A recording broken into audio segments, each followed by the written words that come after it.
In the shadow of decay I rise, Typhus the herald beneath poison skies. With Nurgle's rot I lay walls to waste, the Reaper's scythe no life can escape. Beneath the flies, beneath the filth I spread the plague with the twisted will. From festering wounds, corruption grows in the heart of Death Guard where despair flows. I am the harbinger, the bringer of disease. In Nurgle's name I spread death with ease. Vessels walk with me hand in hand, rivers of filth drown the land. I am Typhus, master of decay. In the name of ruin I claim the day.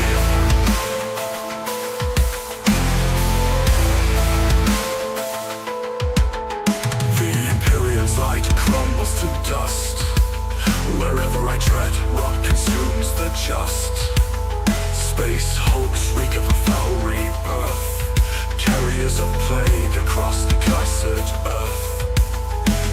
Beneath the flies, beneath the filth I spread the plague with a twisted will. From festering wounds, corruption grows in the heart of Death Guard where despair flows.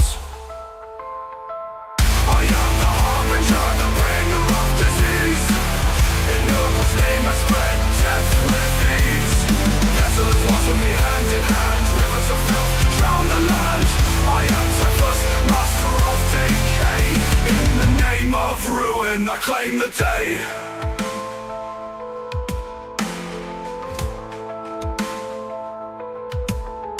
The Imperium's light crumbles to dust. Wherever I tread, rot consumes the just.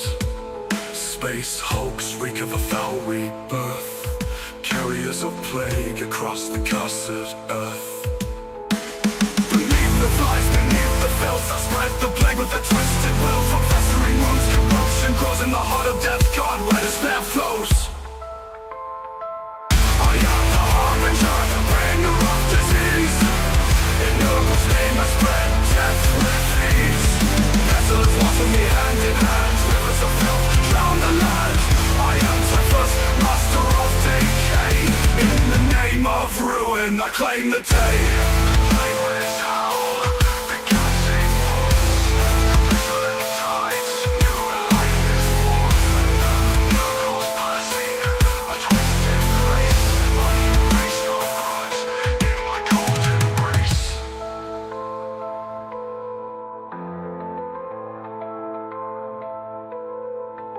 Fear the plague fleet, fear the end. No salvation, no let to defend. I am Typhus, reaper of dread. Bow to Nurgle, embrace the dead.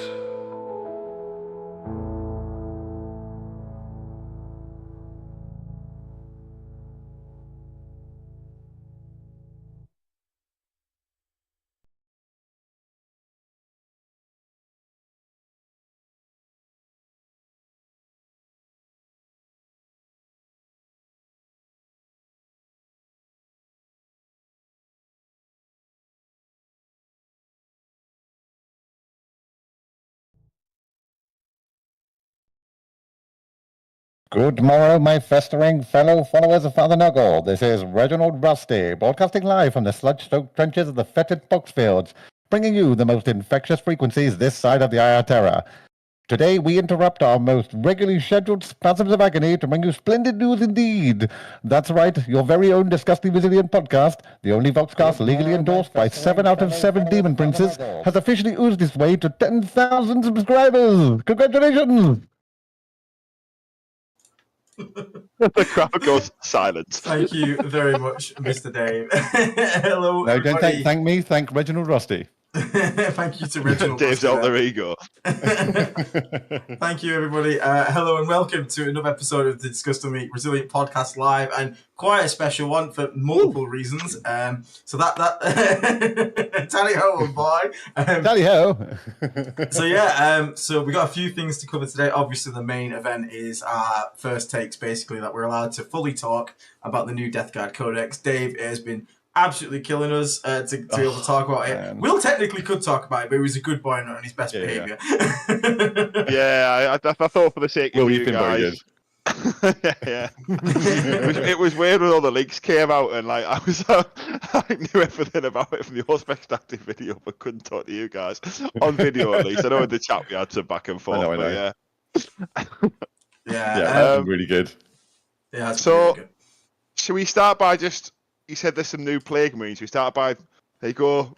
Yeah, get ready to shake those. Not lots of nurgling shakes. Get ready to shake those nurglings quite a bit. So thank you very much. We'll go into it with the whole 10,000 subscribe thing. So this morning, this afternoon, we hit 10,000 subscribers, which is an awesome feat. So thank you so much to everyone that has liked, commented, subscribed, all that kind of stuff. Thank you so much. It means the absolute world. Thank you. Obviously, we're going to keep going. So it doesn't just hit 10k and call it a quit. But scene. There are some things that does come with the 10,000 subscribers. That is, unfortunately, a long time ago, I said a stupid phrase that is, if we ever hit 10,000 subscribers, I will stream myself eating cheese. And I hate cheese. I really dislike cheese. It makes me gag. Unfortunately, words cannot be taken back on the internet. So, yeah, that's going to be happening. So keep your eyes open for that one coming in. But yeah, we just honestly want to say thank you to everyone for this, which is awesome. Yeah, no worries. So thank you very much to everyone that is obviously done this for us and helped us get to this goal. It is awesome. It is incredible. It truly is. And again, if you do like the podcast, you like this stream and whatnot, please feel free to leave a like and a subscribe. And if you really want to, you can become a Plague Marine. Plague Marine members get access to the Discord. Access to giveaways, of which Dave currently, speaking of members, we'll come back to the members in a second, but we have something going on for our members currently, don't we? Yeah, we managed to get hold of an extra copy of the Collector's Codex. So what we're going to do is we're going to give away one of them to somebody, a member. So if you join, I think, Aiden, please correct me, it's live until a bit later this evening or very soon. I think it's 10 to 8 the giveaway ends tonight. So there's still time. Okay. Got 50 minutes, yeah. Yeah, there's still time for anyone that wants a chance to get that codex to become a Plague Marine. It's £3 a month. It's less than a coffee. Then you go to our YouTube channel homepage. I've put up a new post on the post tab. You should be able to click that if you are a YouTube member. Get yourself in the Discord.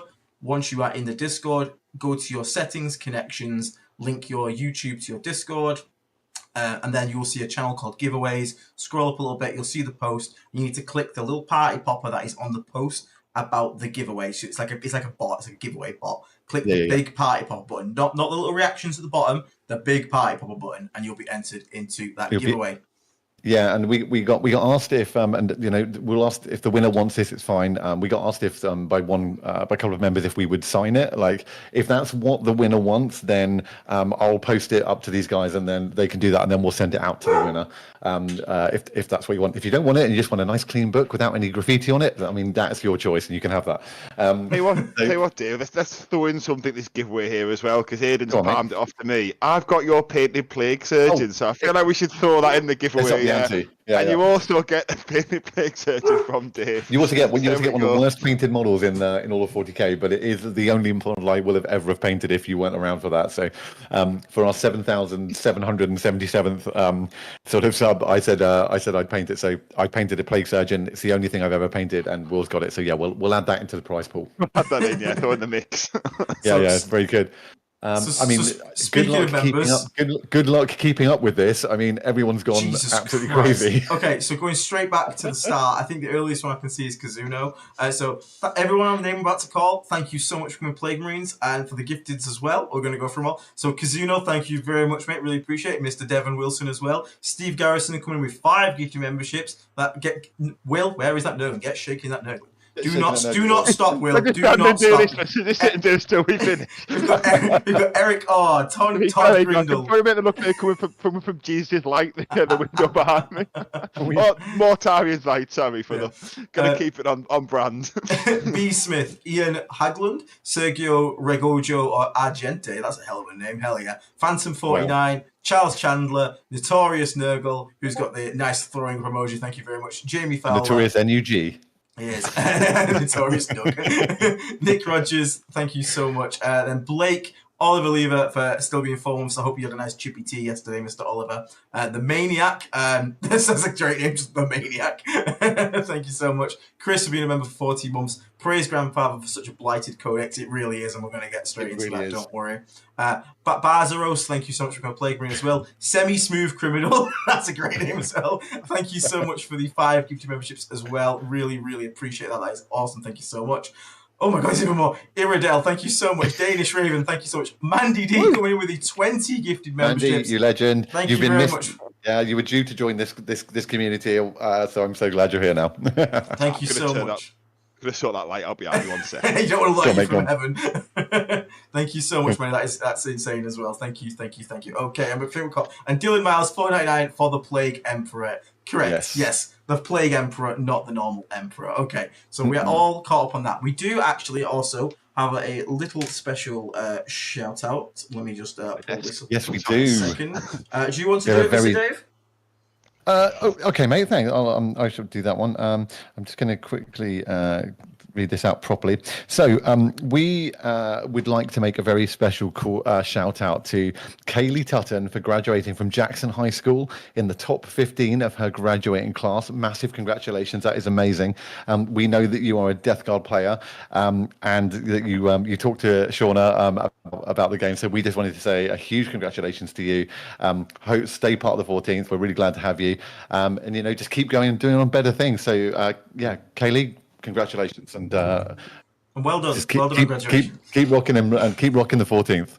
Excellent. So thank you so much there, Mr. Dave. Right, okay, what else we got? So Neil Shrine, thank you very much for going to play green, mate. Really, really appreciate it. Ooh. And Charles Richardson for the $9.99 super chat. Can't say how much I appreciate registered DRP. Just started playing 40k when the pod started and the crew made everything just there.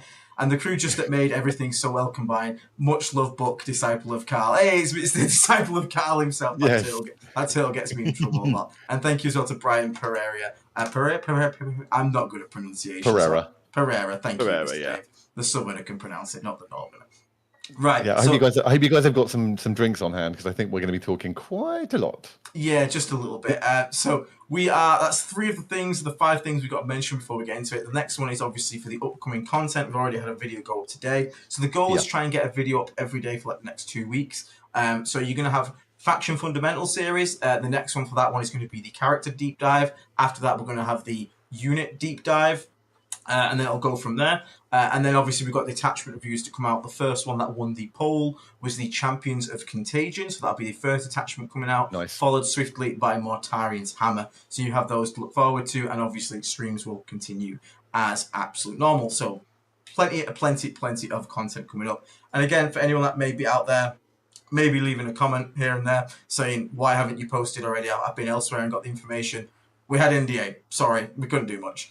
It is what it is. Yeah. We've been working very hard behind the scenes to work with. Everyone knows Aiden and I play for Vanguard, but also we're connected with those guys. So us breaking content on leaks and things not only hurts a very good content creator, but also someone we're close to. And I can certainly say, and I think Aiden will back this up massively, is when you go behind the scenes of a business that's doing that stuff and you see the setup and you see the time and the effort and the planning and the structuring that a content creator, the guys that do that take, that then when a blurry photograph of Elite comes out, you can really appreciate how that kind of hurts people like that are really trying to do a good job. So there's one angle for that to it, and secondly, we want to show hopefully GW that we are the kind of partner that can look at content. So all things hope for the future, but that is why we were away.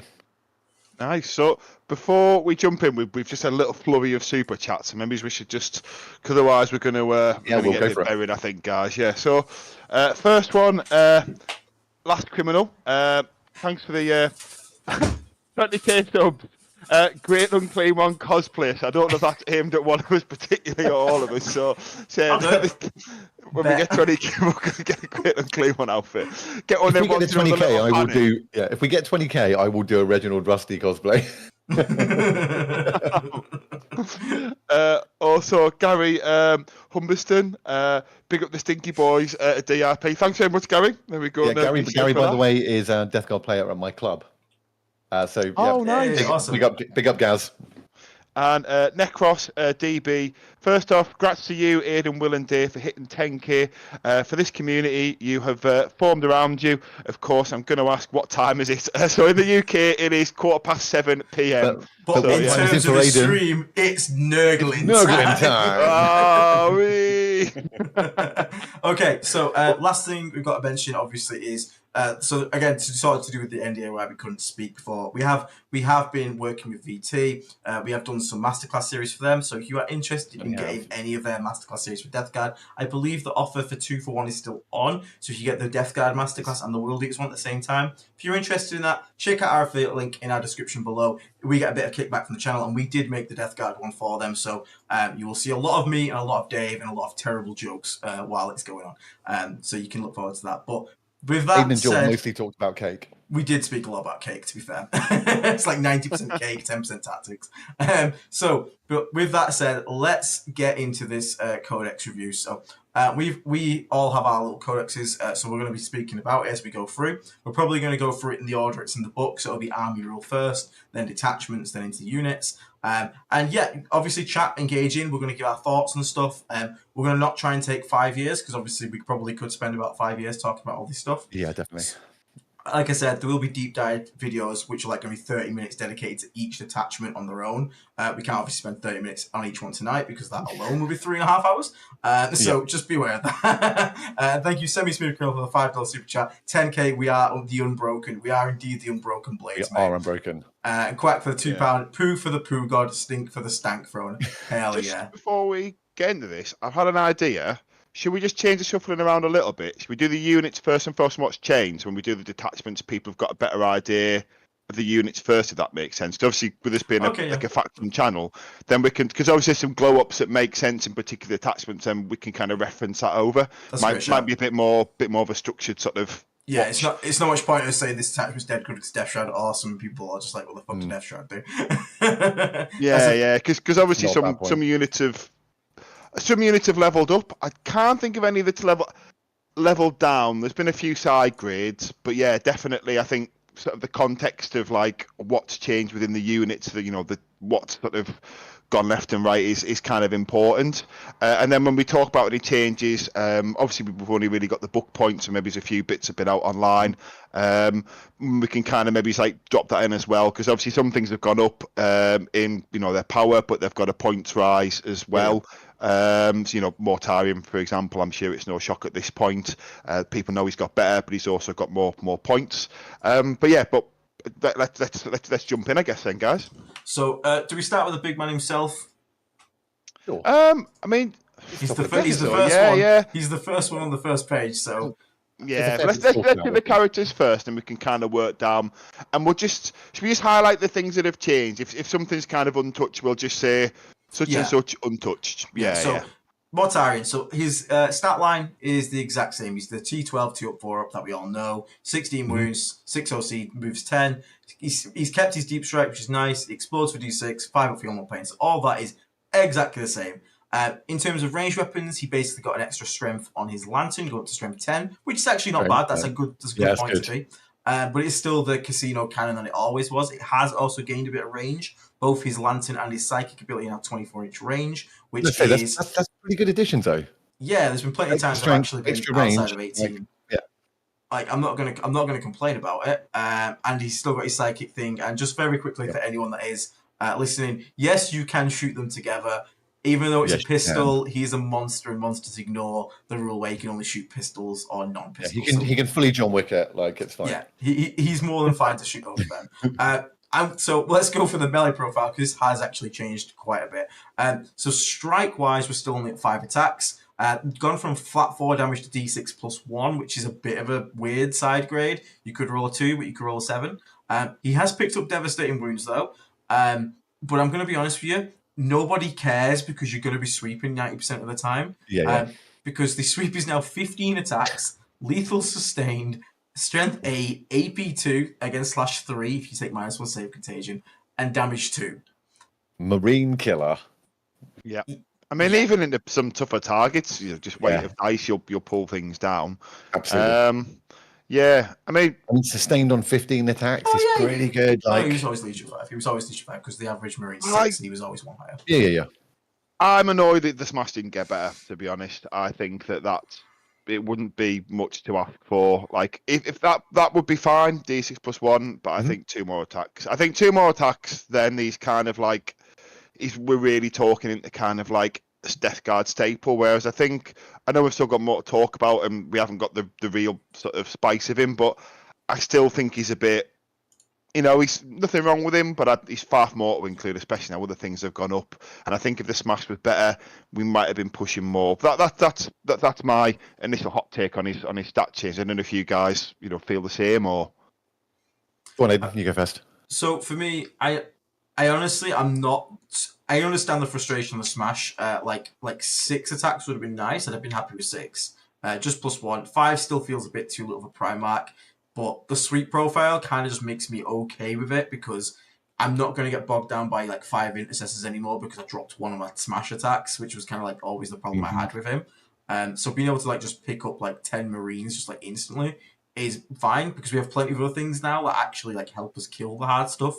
I think if we were still in the position we were, where our anti-tank problem was a bit more, prevalent and you kind of needed war dogs and whatnot, I'd be annoyed if Smash isn't great. But I get what you mean. There's going to be times when you get that smashing, you drop one of the hit rolls, you drop like one of the wound rolls, you only have 3 to go through, and then you roll like a 2 on the damage. It's going to feel so bad. I mean, I'll put it this way, like a big combat night, that almost certainly, that has a better chance of one turning Mortarion than Mortarion does of it in response, which I think is still a little bit frustrating. Like, it'd be nice if the Primarchs can walk up to a big, equivalent unit and just go cleave through it, because that's what those kind of points and begins I think should be able to do to each other.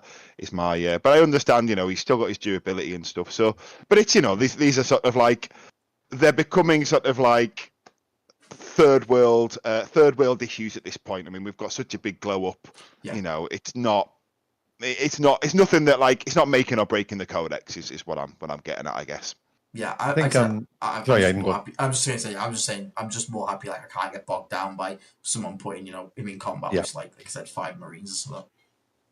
Yeah, I think once again this is a really nice kind of segue into later on, but our different play styles of Death Guard as well. Like, I'm probably looking at Morty going, I'm putting him back into more lists than he's not going to be in. For me, I think he is going to be, we've seen the points in the back, like it's very pricey, but I'm with you. I think the sweep offsets the lack of, and I'm with you, but I also agree with you, Will. I would like to have seen 7 attacks. I would like to have seen D3+3 probably as the main profile, but it does get devastating on the strike. We've now got 2 damage on the sweep. We've got sustained on the sweep. We've got lethal obviously on both as well. The average roll on silent strike is going to be probably 3 or 4 anyway. So that +1 on average still gets us to where it was, if not on average a bit better. Yes. And if you roll hot, you absolutely smash anything you go into, like in a big thing.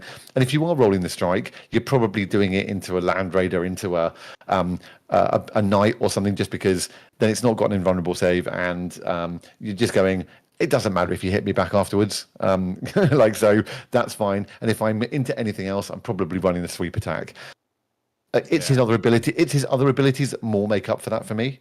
And even in the game with Ben, when I played with Ben on VT, having 24-inch range and being able to reactive move back and still have the unit in range that I wanted to shoot with Rotwind and the Lantern.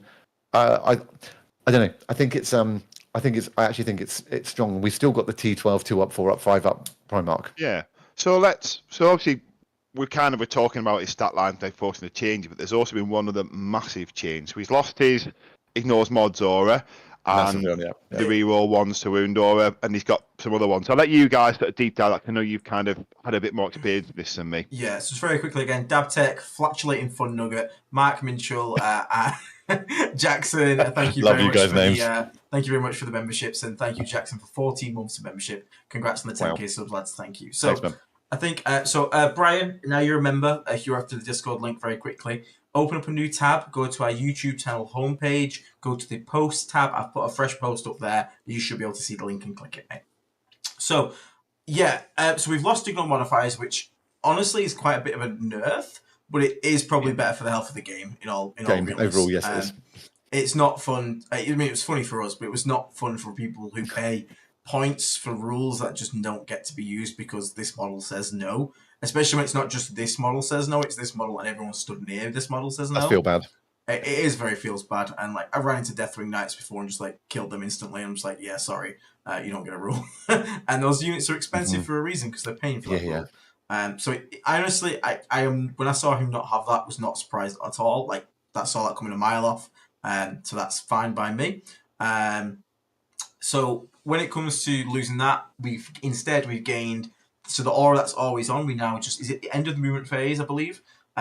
You roll a dice for everything that's within 6 inches of Mortarion, and if it's afflicted, you get +1 to it. And I think it's on. Is it on a 3-up? It does D3 mortal wounds. On a 2-up, I think so it is. 2-up. No, it is a 3-up, and if the enemy, which they're probably going to be because the next year. Yeah, so you can, because they're going to be if they're afflicted. So the likelihood is they are going to be afflicted.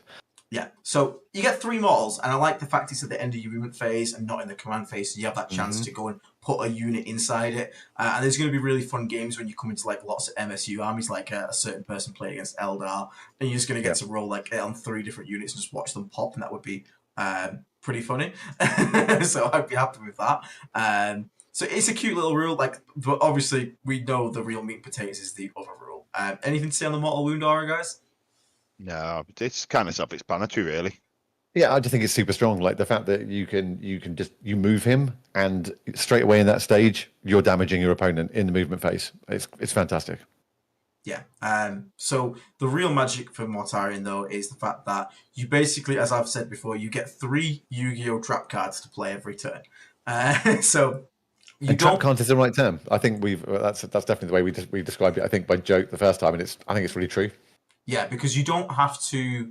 These, unlike the other Prime Max, they're not auras that you pick at the start of a phase or anything like that. You wait until they're triggered, and then you pick to activate your trap card, as I say. So the first one is if an enemy model finishes a move within 9 of any model that's within 6 or more, they can reactive move 5. So we have reactive move. Oh my god, Codex bingo. Codex bingo. Dave, take over. I'm pulling up the bingo god, sheet. yeah. Go and get Codex bingo. Yeah. So having actually done this, I mean, if anyone watched my stream on VT playing Ben, we had an absolute laugh at one point where I was like, for the first time ever in my 40k career, in about 4 years, I got to do a reactive move. I pushed a Rhino out to basically secure a primary for a secondary. I put it on an objective, and then I moved Morty up behind it to be within 6. And so Ben was laughing, going, this is an Eldari player being like, so if I move out, you're just going to reactive move the Rhino away from me when you've already scored your secondary. And I was like, yep, certainly am. And then if you come close, you're going to get heroic. And he was like, cool. So that ability alone is super strong to be able to kind of jump in and do and create a reactive move. Because also you don't have to go backwards. Like you might want a unit that wants to go forwards. So get even closer and then make sure that unit is in contagion. Like when maybe it was they're within 9 of you and you've got a 6-inch aura of contagion, you might want to go forwards like a unit of Death Shroud or something. Just push it in their face and be like, great, there you go. And now we'll see where it goes from there. Like I can now move block you, or from getting into another unit, or I could push a unit of Poxwalkers through a unit that you want to charge, and now they're sat in front of it, and so you're going to charge into that, and then I'll pick you up afterwards. Really, really good. I think it's a very powerful. I think it's a very powerful thing. But as with a lot of these things, hoops and hoops and hoops for chaos. It doesn't mean that you're going to be reactive moving everything all over the place. You're going to need to use this. You're going to need to plan it and use it. Bingo. We had it. I was No, you know what? And who put? Sorry, well, just before you do that, and who put that in, Aiden? That was the reactive move. It was just one of us that put that one in. That was a fairly easy. Okay. We just guessed ourselves that one. Nice. Yeah. Okay, cool. Sorry, I was just going to say, no, it's a good little segue, and I think one thing to sort of caveat with this book, and this is something that we might kind of repeatedly mention as we get through some of these data sheets, there are a lot of hoops and a lot of things you can stack in buffs.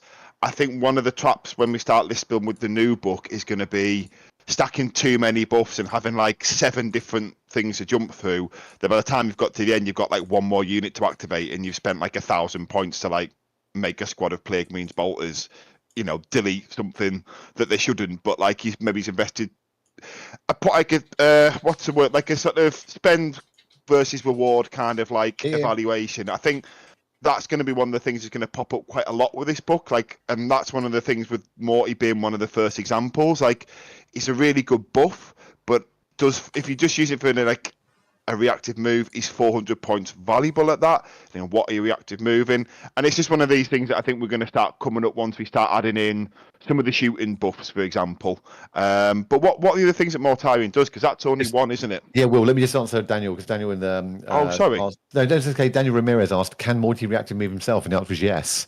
I did that also in the game with Ben, where he moved a fire dragon to put Morty into melter range, and I just moved Morty out of melter range and also out of grenade range. So that was really helpful. So the answer is yes, he could. So sorry, Will, just wanted to jump in on that. Just quickly to try and stay on top of it as well. Chris Bailey did a $9.99 super chat. Morty gave huge flexibility in a test game versus Ynnari with Champions of Contagion. Plague Marines near Morty, shoot them and then they shot back, charge them and then they fight first, reactive into rhinos. Like, good examples of some uses there, so thanks. Jack McKay, welcome to being a Plague Marine. Necros, Morty is able to be selfish or babysit tricky. Plague Marine for 4 months. And then Kazuma, welcome to being a Plague Marine. And of course, Strong Boy, member for 19 months. You can also react things like Calculated Feint. And Necros, $2 as well, coming in, just trying to stay on top of this. Can you react to move a Blood Surge on your own turn? As a question. So, guys, do you want to say that one? Yes, I don't know. You can. A Blood Surge is still counts as making a normal move, and if someone reactive moves away from you, that counts as making a normal move. So as long as they finish that move within 9, Mortarion can chase them like a puppy dog, which I find fucking hilarious. Like walking up to an Eldar, and the Eldar's like, "I'm going to D6 move away," and you're like, "Cool, I'm coming after you." I just find it especially if they have a D6 move away and they roll a 1 and you flat move 5. Thanks for the 4 inches, nerd. Very quickly on this bingo card, we have both Mortarion gets a nerf and Mortarion gets a buff. What are we saying? Oh, well, let's finish off the 2 auras. Okay, because we'll come back to that. I'll jump to one of them. Do you want to do the other? So, if we do, let's do Boon of Death. So, in the fight phase, after a friendly Death Guard unit within 6 of this model, so that's any unit with a Death Guard keyword, is selected as a target of attack. This model can use this ability until the end of the phase. Each time a model in that Death Guard unit is destroyed by a melee attack. If that model has not fought this phase, on a 2-up, you fight on death. 2-up fight on death. 2-up fight on death. Especially as we'll talk later, in certain detachments, you've also got a 4-up fight on death strat. So, like, technically, you might have 2 places you can do fight on death if you want to. It's like a melee matchup's worst nightmare, because the funny thing is, what people you'll often you can have, like, you just have every answer to fight phase now. You can bring a foul blight spawn still. Not only does it, like, stop advance and charge, what I was getting to, but, like, you still have fight first. And then you have 2-up fight on death. And if you play Death Lord's Chosen, as you said, then you get 4-up fight on death elsewhere. Mortarion, as long as you roll 2-up, is always taking down whatever squad ran into him to bring him down. And it makes his matchups like almost impossible for melee if Morty's there, because anything you put in the middle, it's like, cool, because that army hits so hard. It's like, even 5 Marines, if 3 8-bound runs into them to kill him, I'd fight on death with 5 Marines, because you're probably going to kill him on the back clap. Like, it's gross. So, and yes, he can use it on himself as well. Even if he dies, he can still use it on himself. Yeah, he can. Because you use it when you're selected to attack, not when you are destroyed. So, do bear in mind, you can use it and then not die, and then you just kind of wasted your thing. But I mean, you've wasted it, but you're also alive, so that's probably a bonus. Yeah. You need to make the call of what's going into it, at what stage you're at, to go, this is the right time to use it. Yeah, Dark just got it. So in the Virulent Vectorium, you can auto-explode Morty after fighting on death on a 2-up, which is really funny. So good. Which is really, really funny. So he's an extra, like, fuck you on the way out. So that one makes me laugh. And then his last ability is after a unit nearby has been shot by an enemy, if that unit has survived. Now this is interesting, because you use it once you're targeted, but you can only fire back if you survive. So if you actually get killed, you don't get to fire back. You don't get to use it. I think this one's super situational. I think 100%. This one will come up hardly ever, because most of the time, if it's been shot, it's probably dead. Like, unless it's a Land Raider, maybe, or maybe a Defiler. They're the only things that probably, because the Predators don't have an invuln. Like, unless it's like, I don't know, someone forgets and just fire like a bolt shot or something. But I think that's going to come up. I'm sure it will come up, and when it does, I'm sure it'll swing a game. But I think that's going to come up like 1 in a million times. Yeah, I would agree. I think it's going to be one of those, it's niche, but when you need it, it's going to be good. So, for example, if you had like fire dragons and they shot into like a unit of Death Shroud, and then for some reason you just spiked all your invulns, I'd use to just kill them back instantly, like, cool, you die. Like that, but like you said, that has to be like a specific scenario that's come up.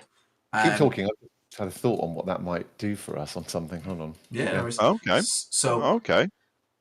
It's probably the one you're going to use the least. I think the reactive move is just better because again you can do stuff like re-embark into rhinos. Like you can just put like the funny thing is you can put 5, especially if you're Virulent Vectorum as well. You can put 5 Marines on the middle, and you go, okay, cool. I'm going to stand here now, and I've stickied it. So especially if you get first and you sticky it, you can put stuff onto the middle point because your opponent has to come and sticky that, or you just get primary. And if they want to come and sticky it, that means they're going to move within 9 of a plague units on the middle, which means you can just reactive move behind the wall.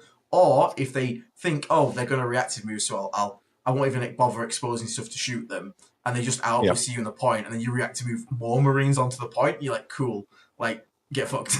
Like there's so many ways to go with reactive move, and it's really good. But that brings us to the next question, though. Go on, Dave. Go on. Yeah. No, I was going to say. Well, I was looking up just to not keep anyone in suspense, and it isn't valid. Was I was just checking the wording of both the Defilers stripping cover shooting and the Predators adding AP to a unit that it shoots at non-monster vehicle, whether or not in the wording it was, because it says in your shooting phase select this, so it wouldn't have worked, but it was just whether or not then you could reactive shoot that back when it's shot in their shooting phase and tag another unit and hurt it. So if you then got into a fight afterwards, you would end up with more, like for some reason, more AP or no cover in another situation for an Overwatch or something. So, but it's in your shooting phase, so it doesn't work.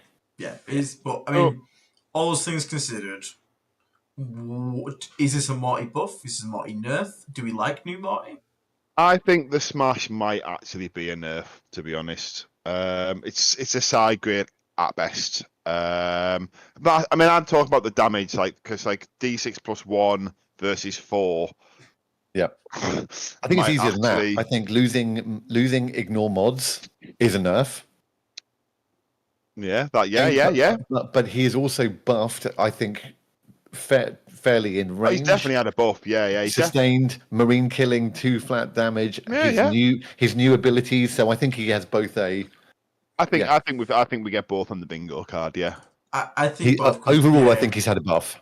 Yeah, because he's been both buff nerfed. So we're going to mark both. So Mike Way, he's been buffed. Morty got nerfed with his strike, then he also, and losing ignore mods, but then he also got buffed down here. Sigag / Roland, congrats, the Morty also got buffed. So and just to throw in as well, because we'll move on to the next character. He's about 400 points now. So obviously he's got a side grade. So the point, he's a 5th of your list now, which is right for a Primarch. I'm still not convinced he does quite enough to be a 5th of the list, but I also think the people who are like wanting to take him and can see value in him, I also think that's completely valid as well. I think, for me at least, I think he's a genuine 50-50. I think if you've kind of got combos and things and you like the sort of the tricks he brings, I think it's completely valid. But I think spending those 400 points on some other great units that we're going to come to is equally valid. I think it's one of those where you there's no wrong decision in that one, I don't think. I agree. So for me personally, I probably won't be taking Morty, but that's because I don't really play with centerpiece models. Before, he was auto-take, basically not even a question, because he was just stupid at 300 points. Now, he's far more interesting as a data sheet. Like, he looks fun to play. Like, I actually will play him at some point. The ability is just more interesting and more fun. He feels more unique. He feels cooler to play. Whether it's actually a buff or a nerf, I don't know, because, again, Ignore Modifiers was so toxically powerful, but it was powerful for the wrong reasons. Yeah, I also think at the moment, the meta maybe is a little bit hostile for Morty as well, if I'm honest. While Double Oath still exists and things like that, I think maybe it's not quite the right time for him just yet, in my opinion. Okay. I think if things change and some of those kind of more oppressive, sort of like, I just want to turn that unit, no problem at all, kind of fade a little bit, then maybe it'll be his time to shine. But as we're going to come to, we have some of those perhaps delete everything in the game in one interaction. So maybe if we throw on those nerfs quick as we had done previously. So should we move on to the next character? Quick shout out to Craig H for 10 gifted memberships. Thank you very, very much, Craig. That's really appreciated. And Strong Boy, as always, a massive supporter of the channel and great member of the community. Thank you very much for $5 Canadian. Morty is just net a way more interesting choice. Grats on 10K, I do agree on that. He is far more interesting. And I also think he's at the great place where he's not auto-take, but he's dead interesting to build around. And that's like what Primac should be. I don't want an Angron where he has to go in every list. I don't want Morty at 300 points where he's in every list. I want an interesting Primac. And he definitely is that. Also, thank you, Cranky Kogan, for being a member for 9 months. Can't stick around just to say hi. Appreciate it. Right, so we'll move on. So just be aware, Morty, there is so much talk about. We could do an entire stream on Morty. There will be an entire masterclass video I'm doing on Morty, like I did for my Typhus one. So you can look forward to that coming. We're only 40 minutes in already. Yeah, exactly. we can probably. I was thinking we can probably rattle through some of the characters. Yeah. For example, so Typhus, Malignant Playcaster, unchanged. Do you know what I mean? We can do a little bit of that. There's a quick change to talk. Yeah, I mean we got. So for Typhus, Typhus? Typhus is my favorite character. I'm going to steal this one. Yeah, go for it, man. So Typhus, they remembered his weapon has a name, Lacrimate. Nice. That's good. He's gained +1 attack, which is awesome, and his sweep profile has gone to 12 attacks at 611. And he's basically that, pretty much exactly the same. Obviously, he doesn't. You missed one thing. Gain 1 strength as well. Oh yeah, he's strength now. He's always been 9. He's always been 9. And he's 10 now.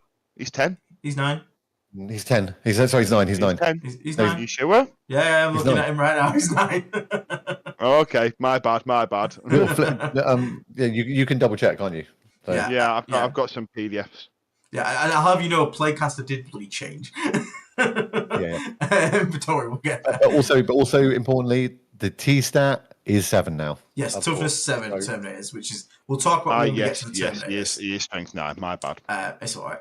Obviously, no longer stacks his -1 to hit with the mouse weapon skill, ballistic skill, because that doesn't exist anymore. There's a bit of a nerf there on him, but he still does his mortal wounds as well. And I believe they have to update his Eat a Plague again, because currently it still also works on loan ups again. It still works on loan up, which is really funny. So I don't expect that to stay.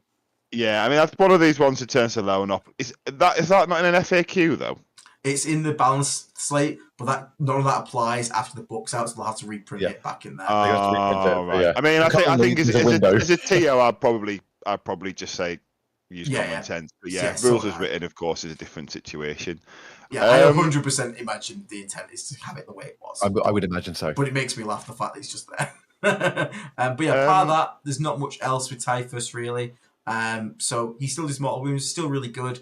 90 points, deep strikey. You can do actions while doing it. Yeah, I'm still thinking Typhus is really solid. 100%. Yeah, I think I don't think he's necessarily auto include, but I think he's still great. Yeah, he is good. Next up though, big change. You want to go do this one? Big change. I was going to say, Will, do you want to take the Daemon Prince? And I'll obviously talk to the. If you want. I can talk to this if you want. It's up to you. I don't mind, mate. To be honest, I mean the Daemon Prince. Are we doing foot? I assume because the winged one. Footprints, the wing one's okay, but it's the foot one's the one where I'm going to start with. I don't think he's auto include unless you maybe get to one of the detachments where I think champions he might be because you're just so CP hungry in that detachment because of the strats being as good as they are. And the main reason I'm saying that is his aura is the first thing I'll start with, and it's basically like a lieutenant aura. You -1 the cost of strats to units within 12 of him, which means obviously you get a free strat or a half price strat, and that's massive once we get to the detachments. So I think that isn't at all the best glow up, but I think that might be the deciding factor as to where he isn't taken in some detachments, in my opinion. More than that though, toughness 12, baby. I mean, God, I completely missed that. It was actually someone from Stonehammer. What's one of your tactics? Sorry, bingo card. Someone's calling out. Necro's calling out. Loan up, baby. We got We got it. Yep. But yeah, I think the T12 thing is incredible. I mean, it's incredible. It's weird that he's T12. I think T11 was fine. But yeah, T12. And then serious. Is his offense pretty much the same as it was? He's got an extra attack and he's picked up lethal hits. Yeah, so he's gone. So he's now got 7 and 14 strike and lethal and sweep, and he's lethals on both. And the loan up, because obviously we've kind of given away there. But it's the same as like Guilliman and the Lion. If he has to be within 3 of an infantry unit, and then he becons lone up. So it's not just like lone up all the time, but it is really good. But I personally think this is what you just said. You just put our Demon Prince on foot in the same bucket as Gilliman and the Lion. Oh yeah, he's a mini Primarch at T12. Especially that's what Aiden called him. So that's what we call him now. Yeah, especially in some like there's a couple of the buffs and detachments are kind of like so good on him as well. Well, and he gives cover to Death Guard units within 6. Yeah, I completely forget about that. Yeah, this guy ticks off not only lone up, he also ticks off the 3 CP usage. Let's go, Demon Prince. Yeah, like I don't think he's auto include everywhere, but I think like he's certainly very close to it because he's 195 points if I'm remembering right. So he's you can give him enhancements. Yeah, you're paying the right cost for him. To be honest, I think he's very, very good. And I think, like I say, it's down to Bill. But I think some of the more CP hungry attachments, I think he might be in there. I think that pushed him over the line because he's already like really good, but then all of a sudden when you want those 2 CP strats and you can pop them like for 1 CP instead, he just goes -1 damage. Like chef's kiss. Yeah. John in chat, I'm just going to say you might want to reword that statement. DP is amazing. You do you, John. You enjoy what John, you it's enjoy. pretty cool. Everyone's welcome here. Like. But yeah, I mean, do we need to say more on the Demon Prince? I think he's amazing. I like him in Aiden's game. As watching it on commentary, what I loved is Steve just had to ignore it. He was just like, I cannot touch that thing. Shot with World Eaters. Like, 0 damage. Can't touch it. Can't go near it. Like. Yeah, he's really good. I expect to see this guy in quite a lot of lists. Like, I do agree there are some detachments that went more than others. He is expensive.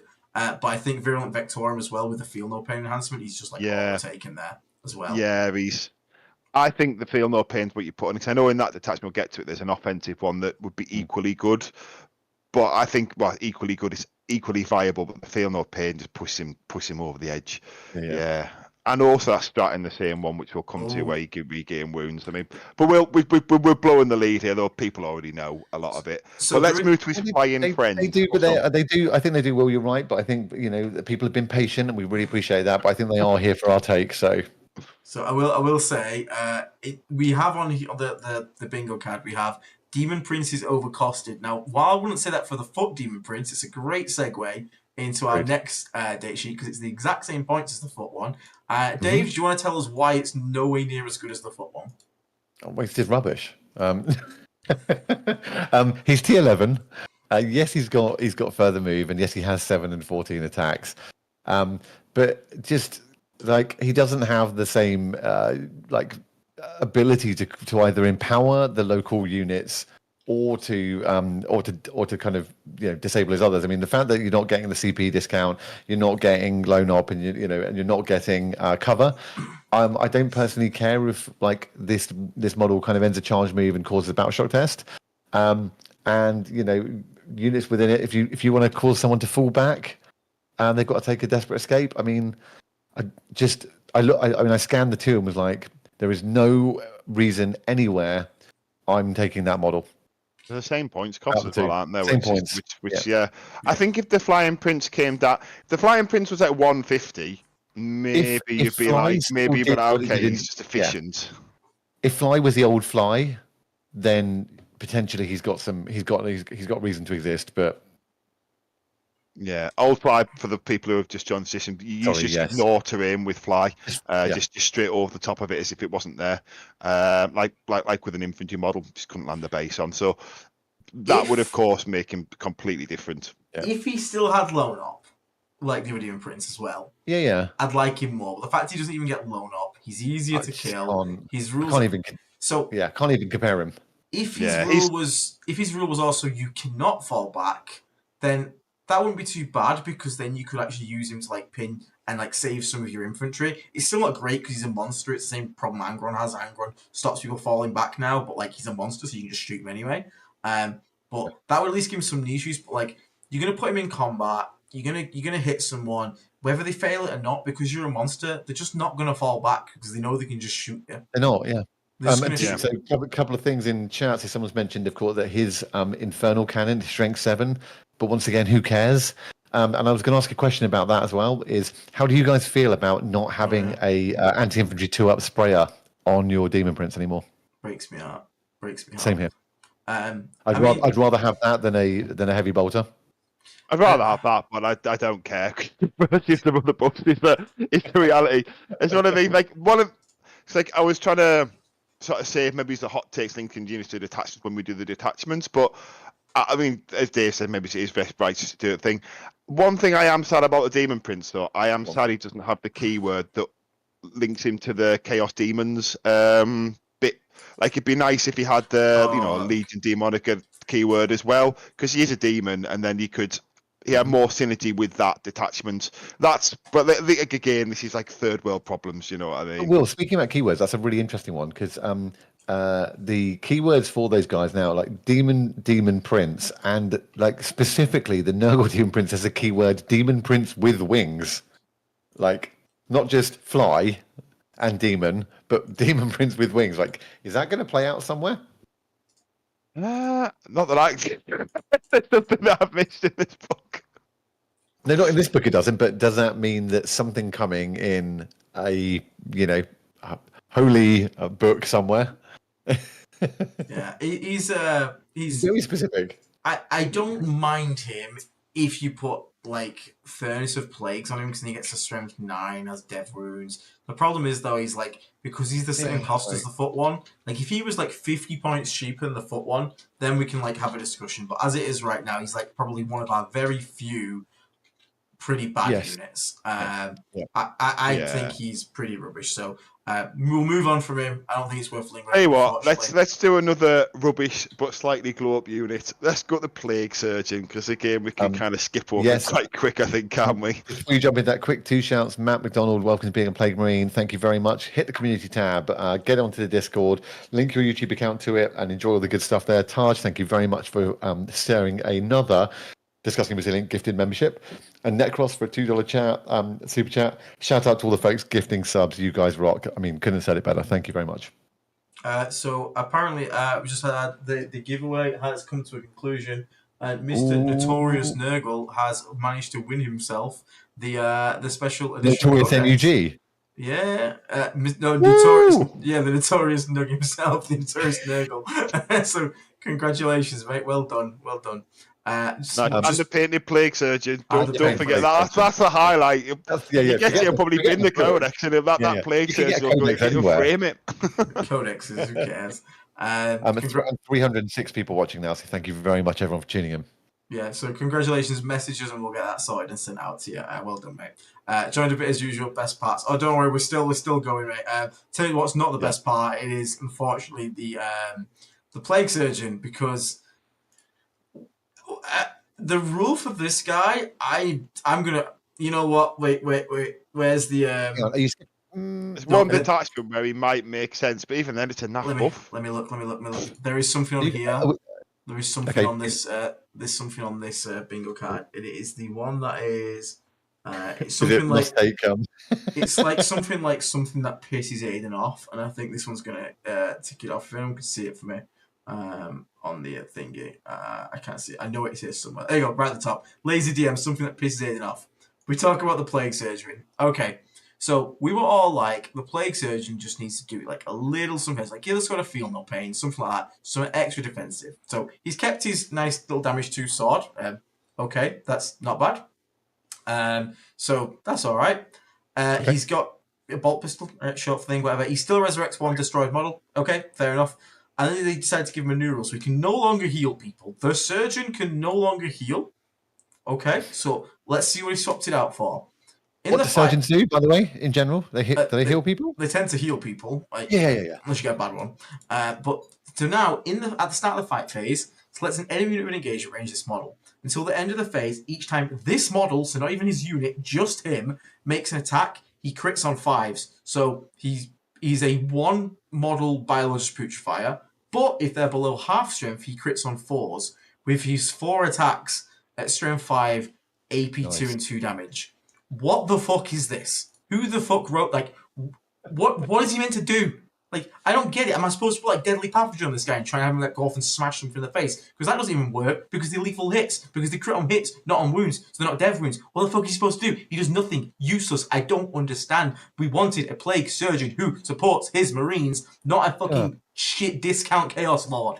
Like, okay, Aiden, okay. Deep breath. Aiden, breathe. Think of it with the codex. Think of the other characters. Take their headphones off. Okay, peace. So basically, what we're saying is what we're basically saying is that model is still staying on the shelf for another edition. Unless there is one exception, which we'll allude to, which we'll get to and look at the enhancements later. But I still think that's an absolute meme. I think. Will. Yeah. But we'll come that when we come to the attacks. There's one where if you wanted to take him. There's a small reason, but I don't think it works still. So, congratulations, Jack Ferguson, for putting Plague Surgeon still Binter on the bingo card. You saw it. You have the foresight. And by the way, I really like Logan VW's comment. He said, "I'm pretty sure Notorious told me he already has one." So, do you know what? I'm going to put a controversial one up next because I think the rest of them are all pretty glowing after this. Go on, Will. I do not rate the Biologus Putrifier anymore, and I know I've seen other videos and they've put in the thing. The reason being, and I'll explain why. I always take my plague means in a 10-man if I'm taking a 10-man. Yeah. Is all combat, and I will tell you the amount of times if you did not put sustained hits, that 5+ critting when you're hitting on 4s was not worth anything. Like, it was good. Roll. But the number of times you did not kill things, it wasn't good. I get it when they do shooting as well, because lethal hits with shooting was a bit more. But the hitting on 4s with the heavy plague weapons, it never really added up the lethal 5s. I think the more you miss more than it to be worth it. So to me, I'm sad that that's not there anymore, and he's lost grenades. So for me, I just don't look at him because Do you mean he's lost free grenade? He's lost free grenade, yeah. Okay. So for me, but this is where I ran Plague Marines, and I know a lot of people are on the 10-man with shooting as well. I think if you run it that way, he is still really good, because I think the lethal hits on shooting means a lot more, but the lethal hits on weapons hitting on 4, I don't think it means enough, especially when their strength, a lot of the time if you're hitting infantry, wounding on 2s anyway, I just think you pay 45 points for not an awful lot extra, if that makes sense. That's my opinion on him, but I know other people are so high on him that, like, I don't know. I was kind of curious for you guys to go off and put the positive spin afterwards. As much as everyone in chat thinks Will is smoking a pipe right now, there is one instance I agree with Will, and that is in Champions of Contagion. If you are taking a melee squad, or a 7-man squad, which I am super high on 7-man squads in COC, you don't have... Biologus Putrifier giving lethal to guns is really good. Don't worry, that is really good. But if you're running a melee squad, especially like Will said, having access to on-demand crit 5s is far, like, just... You don't need him, because you can just save a CP for it. I'd much rather take the Playcaster who gives sustained, because a lot of melee is lethal anyway. You can get crit 5s from a CP, so you can save yourself 45 points from every squad. That being said, I played him with a Playcaster in Virulent Vectorum, and that unit will shoot God to death. So, with full reels to hit and wound, I shot in one phase with very bad targeting as well. I overcommitted way hard. I shot 10 Berserkers and a Master of Executions and a Rhino to death, and I still didn't shoot the Playcaster or the Biologus Putrifier. Yeah. Like, it shoots goddamn hard. 3 plasma guns overcharged. You got 5... lethal I think you got 5 or 6 lethal sustained on it, and wiped the 6 remaining Berserkers and the character, the Master of Execution, with just the plasma guns. Yeah. Like, it was... Yeah. I mean, that's a good roll. But I think with the shooting, by the way, you get rerolls. Yeah.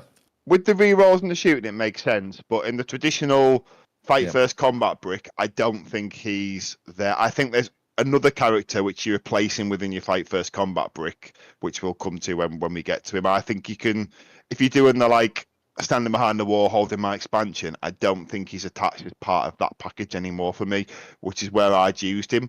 But he might, admittedly, he might has a whole new role now, and I think that whole new role, as you alluded to, is a different package altogether. So yeah, that's my take on him. Like I will say though, does anyone here play Space Marines? Look, I just need to go. Like, you guys just discuss the next state sheet because I do have to find something. Okay. I need to see the Apothecary Biologus because there is a reason for this. Don't worry. I was just going to say on the Biologus Putrifier as well. He has had another little bit of a glove where his the Hyper Blight Grenade is now Strength 7, and he is of course, like all our other Plague Marines, is T6. Okay. So even having that character there is more survivable than it has been before, and he has got the if he does manage, first time this model's unit destroys an enemy, which Plague Marines are very easy to do, you do suddenly get an extra 6 OC in the unit as well. Which is it model's unit or is it the model? It says the first time this model's unit destroys an enemy unit, then you get as a result of a melee attack, then you add 6 OC to this model, so he becomes OC7. So I just checked the Apothecary Biologist for Space Marines. And he will keep that after even if the unit's dead and he detaches.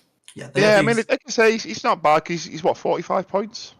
Yeah, 45 points, man. Like, so just very quickly, I did check the Apothecary Biologist for Marines. When they have the exact same rule, when he kills a unit, he gets OC9 and we get OC7. Wow. So that means we can tick off on the bingo card the directly worse than the Imperial counterpart because we only get OC7, they get 9. Aiden, I just want to let you know that people are DMing me about what cheese to buy you. Oh, thank you. Can't wait. So we'll go then. So let's go to the Terminator Lords. So Lord of Virulence. Yes. Talk about glow up. Jesus Christ, this guy's back in list for me. Take it away, man. So not only did he learn to swing his fist, which is really nice because now he hits on 2s. For some reason, he's still. I enjoyed him killing 5 berserkers just with his swing in your game. He's still twin linked, weirdly, even though his squad gets fully roll wounds, which is still a good rule to have, like especially on Blight Lords with a new improved shooting, so it's nice to have fully rolls to wound. But the magic is the Blight Bombardment, where you just pick in the shooting phase, pick an enemy unit within 30 and visible to this model. Until the end of the phase, basically, whenever a Death Guard unit makes an attack against that target, you can reroll hit rolls of 1, and if you're a blast weapon, you can just get full hit reroll. So it's just like you just pick a target, army rerolls, hit rolls of 1, and then the blast weapons, of which we've got plenty of in our army, get full rerolls to hit. That's just super solid. He's 90 points still. Like, that dude's just, that's a really good buff. Especially as in, the Chosen, you can make him lone op 18 as well, so we can just sit in the back of like your deployment zone going, in the open, just basically going, I can see you. Yeah, I mean, that's not where he's best, though, is it? He's best in Mortarion's Hammer. Like, in Mortarion's Hammer, it's like, he's so good in that. He's, like, insane. Yeah, like that, because you get reroll 1s to wound for vehicles within 3 of him, and the vehicles in 3 of him also make him a straight up just 12-inch no shooting lone off. He is like... He is insanely good. And the fact that you can just stand him in the open quite happily and be like, cool. Yeah. Like this is like that's the thing in some of the detachments. I do wonder if you do maybe put like some bodyguards with him, but then I don't know. Then is it just points sort of standing around? But this is a thing that it depends on the build, doesn't it? Because like I say, there's lots of different build types. We've got particularly as we all know, there's a particular data sheet that's got blast on it, which is pretty good. Yeah, just a little bit. So pretty good. Yeah. Pretty good. So LOV is great. Also, someone actually pointed out on the card we have Tanner Fours who predicted the return of Blight Bombardment, and that rule is called Blight Bombardment. It's not the same thing, but it counts. So well done, Tanner. Blight Bombardment is back. There's a few returning rules, isn't there, as well? What's one of the enhancements? The one where you get the full reroll objectives. Arch Contaminator. I was happy to see Arch Contaminator come back as well. I was like. Yeah, so I think we'll see a lot of LOVs coming back into the list. Let's talk about his brother. Very nice. The LOC, Jesus Christ. Yeah. Like main days versus Jesus Christ. Yeah, I think my only question is how many of him do you run? Is it because it's definitely one. But yeah, well, we'll have this conversation at the end though, because like I say, I think it partly links to the wording of one of his rules. But also, the points trade-off of like he sometimes doubles the points of a unit, but then he also kind of almost doubles the efficiency. He doubles it. I think if I'm taking my boys, the DSTs, which are also my actual named initials, on the table, then I'm putting him in with them. Just even the sweep with Lancer sustained just goes into a unit where you're like, oh, if you're halving damage, cool. Let's just roll this one.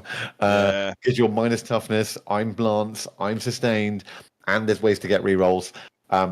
He's a monster, and the fact that he stands back up, and if he's being led, he's got a 4-up feel no pain, which Aiden reminded me in my game with Ben, which suddenly you go, oh cool, this character's just about to die to this. Oh no, he's fine. And then he gets back up, and then he hits again with a sweep with 10 sweep or 5 strike into another unit, so he gets 2 bites of the cherry. He's a monster. Yeah, for those who don't know, if a single activation, so if a single unit's activation kills all your Death Shroud and then puts some damage on your LOC, the LOC can still take 4-up feel no pains because the unit was alive at the start of the activation, so he still has the rule for the 4-up feel no pain. So it's really hard to wipe out it's really hard to wipe out the Death Shroud and Lord of Contagion in the first place. And if you try and precision him, he's got 4-up feel no pain. Yeah. And the worst bit is he'll then clap you back, so he'll kill you. Then in the next turn, he'll probably die, but then he'll stand back up, and then he'll clap you back again. So it's very hard to not have this guy hit you twice. And given the damage he does, it's just more. And he still has grenades. And he's got grenades. Yeah, exactly what I was going to say. It's random that he's the only Terminator character with grenades, but he does have them. The Lord of Poxis has grenades as well.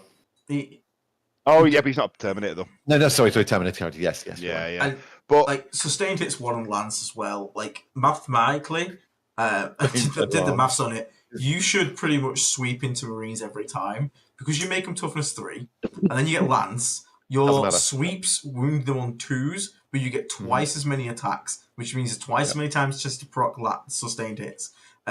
So you can actually just sweep most Marines to death because you wound on 2s, AP 2 because you're going to take -1 save against Marines. And then you just roll like, from 8? It's 34 attacks. You get 48 attacks on a 6-man. But 34 even from a 3-man Biologus Contagion. From a 3-man, yeah. It's wild. We in Aiden's game, do go and watch Aiden's game where he played Empress Children. Ben is also a bit like Aiden. He doesn't play big centerpieces, but took Fulgrim just to show it off on the table. And the moment that Fulgrim went into into Aiden's deployment zone, I think I was on commentary, and I just basically turned to Jordan. I was just like, Fulgrim is now dead, like because I'm like, what's going to drop is 6 dash out of the Lord of Contagion, and Fulgrim is not surviving that. And Fulgrim did not survive that. Crit 5s on that squad with lethal sustained is just vile. It's definitely something. So expect to see LOCs in hell of a drug. I don't think you actually spam him though. No. He's very expensive. He almost doubles the squad, like you said. He is. Well, this is the thing I was going to ask that, but I also want to make it clear, because I don't know if we made it clear. His stand-up rule is worded where if 2 of them die in the same phase, if one of them stands up, the other one doesn't get to stand up. Same battle round, Will, not even phase. Battle round, yeah. Because I think that's important to add in there with him, because that's something that people will either overlook or perhaps misplay, and it's a very important thing. Why? Yeah, I mean, it's unlikely the 2 are going to die at the same time anyway. It's very unlikely, and the more likelihood is your opponent's going to concentrate to get through T7, 4 wound, 4-up feel no pains. To get one of them down is going to take a lot of concentrated firepower and or melee. So the likelihood you can do that in 2 locations in the same battle round is rare, but you're absolutely correct.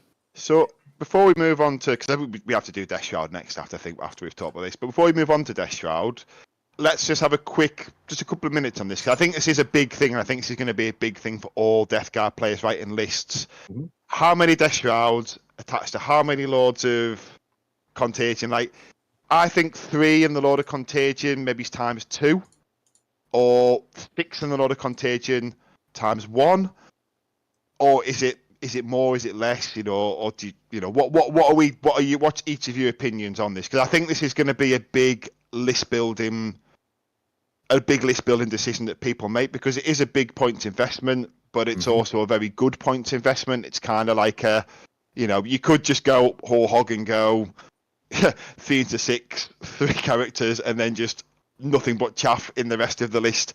If someone did that, I'm sure it would do quite well at an event. Maybe, I'm sure you probably almost guaranteed a 3-2. Is it the best build? I don't know, but let's have a quick sort of what's everyone's opinion on it?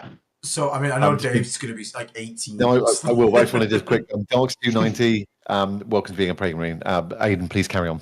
No, I was going to say, I'm going to guess that Dave's going to take a lot of Death Shroud. For me personally, one squad of a lot of Contagion, probably a 3-man, and then I think people need to get used to running Death Shroud without characters. For 140 points, you ability to Deep Strike 6, charge. Huge. Just you can use him to just clear points. He's 140 points, and it has to be dealt with. You don't need an LOC in that squad to kill something off an objective. No. The LOC in the squad is to deal with a big problem in a list, like the big scary thing, like you want to go kill punch a knight to death, give him crit 5s and go have fun with that thing. But a lot of people are in the mindset right now of, I have to put a character per unit, because we kind of did for so long, because the rules didn't work. Now, you can just look at this as 140 point, 6-inch deep striking, with 12 attacks that hit on 2s at strength equivalent 9 because of -1 toughness, AP 3 because you can take -1 save more than likely, and flat 3 damage. That is T7 4 wounds. Sorry, flat 2 damage. Sorry, not 3. 3's the loyalty. And they're all 4 wounds each. T7 2 up 4 up. That's annoying to kill. You would pay more points for a Legionnaire squad with a Chaos Lord to go and clear up an objective, and that would be considered good value. You don't even need to have a Rhino. You just go, cool, I'm 6 away. You play Mortarion time, you just go, cool, pick that unit, 6 away, die. The end. Like, cool, clap. Yep. You don't need a lot of Contagion to do that. You can, and then they have to expose someone to kill it because, again, the kind of skirmishing units are not going to damage Death Shroud. Not in a million years. So you're going to do a lot of work with just having bare bones ones. So I can honestly see a list where I take the useless 6-inch deep strike onto Glasshammer. The useless 6-inch deep strike. That was a take from last night's stream. I won't lie. That list you could. It was garbage. No offense to Dawid. It was. No, we love Dawid. We love Dawid. He doesn't play the army. It's too many bricks. Take 1 or 2 bricks, lots of little units to play the mission, and then the bricks. So just a thought, I think 1 brick does work in Virulent Vectorium if you've got the Daemon Prince kind of following them around, and you can just pop the -1 damage on tap. I think that's where I would. Maybe it's in Champions with a +2 toughness, but I think that's a lot more situational. I think the -1 damage following around, I can see that, but I'm kind of with you in. I was looking at maybe 2 units with the attached character. But then I think what you've said there about the 3-man Death Shroud unattached is also very valid, because I did kind of math out a little bit. 6 Death Shroud versus 3 Death Shroud with him attached. It's pretty much identical, the math. But obviously you get more bodies and you're only paying 60 more points. So I was kind of like, I think it's one of these things where a lot of people have different opinions. For example, Dave, what's your opinion? What are you thinking on it? I mean, I've got a horribly Batman-style Two-Face situation on this one, because part of me is just like, run tons of Death Shroud because I'll kill everything. But that is, not necessarily the exact right. That is very you, Dave. It's very me. But I still personally will probably run a 6 with an LOC, because it is the most terrifying infantry unit in the game, I think. Yeah, it's horrifying. And it can kill anything in the game. In the game it can't kill, can it? There's nothing. We finally found a Death Guard unit that's going to kill a monolith in 1 interaction. There's nothing it can't kill. And if by some miracle, whatever it is survives, it's either got 1 wound left or 1 model left, and the opponent's got 6 Death Shroud and an LOC standing in the middle of, which is now T7 and 4 wounds, and with 4 up feel no pains, and with the ability to make it do other things, including -1 damage, which is pretty terrifying. And that unit will suck up so much firepower to kill, or so many melee attacks to kill, which can be interrupted if you've got 2 CP still quite easily, to then kill something else that's going into it, and it will kill it.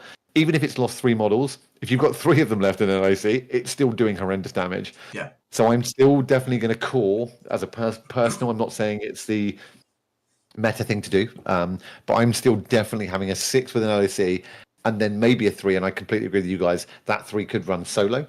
That 3 could have an LOV with it, just so that you can get it into more places to get the line of sight onto something, to boost it, or to just have that good Overwatch threat. It's just also I cannot understate the ability to drop in 6. It's really good. It's absolutely terrifying. The fact that we've got so many ways to put things into contagion, from Plague Marine shooting stuff, puts them in contagion. Like, that's not even anywhere near us to Mortarion's hammer. Just choosing a couple of units, and they're in contagion. And that means they are at risk of a Death Shroud unit dropping in 6. So I think the best example of how worrying that capability is, in a really nice way, was and don't get me wrong, like, Ben was not playing like tournaments way against me when we played on stream, but watching an Eldari player go, I want to move that Warp Spider unit and go and kill those Poxwalkers off your home objective, but I can't move them because if I do, I'm going to have Death Shroud that are going to land there and kill all the Incubi. And then at another point in that same game, again, he was like, I'm not sure I should charge these Banshees off the middle, because if I do, I leave a massive hole and you're going to just drop Death Shroud in there. Like, it was hilarious watching a Ynnari player being worried about movement. I think it's... And for me, I play, when I'm not playing fun lists and stuff, I really enjoy the psychological impact that certain units can actually have on your opponent's mentality when they're playing the game, like a Despoiler, like Mortarion, and the Death Shroud have just got exponentially worse for that. Yeah. You have to play completely different against Death Shroud because 6-inch Deep Strike.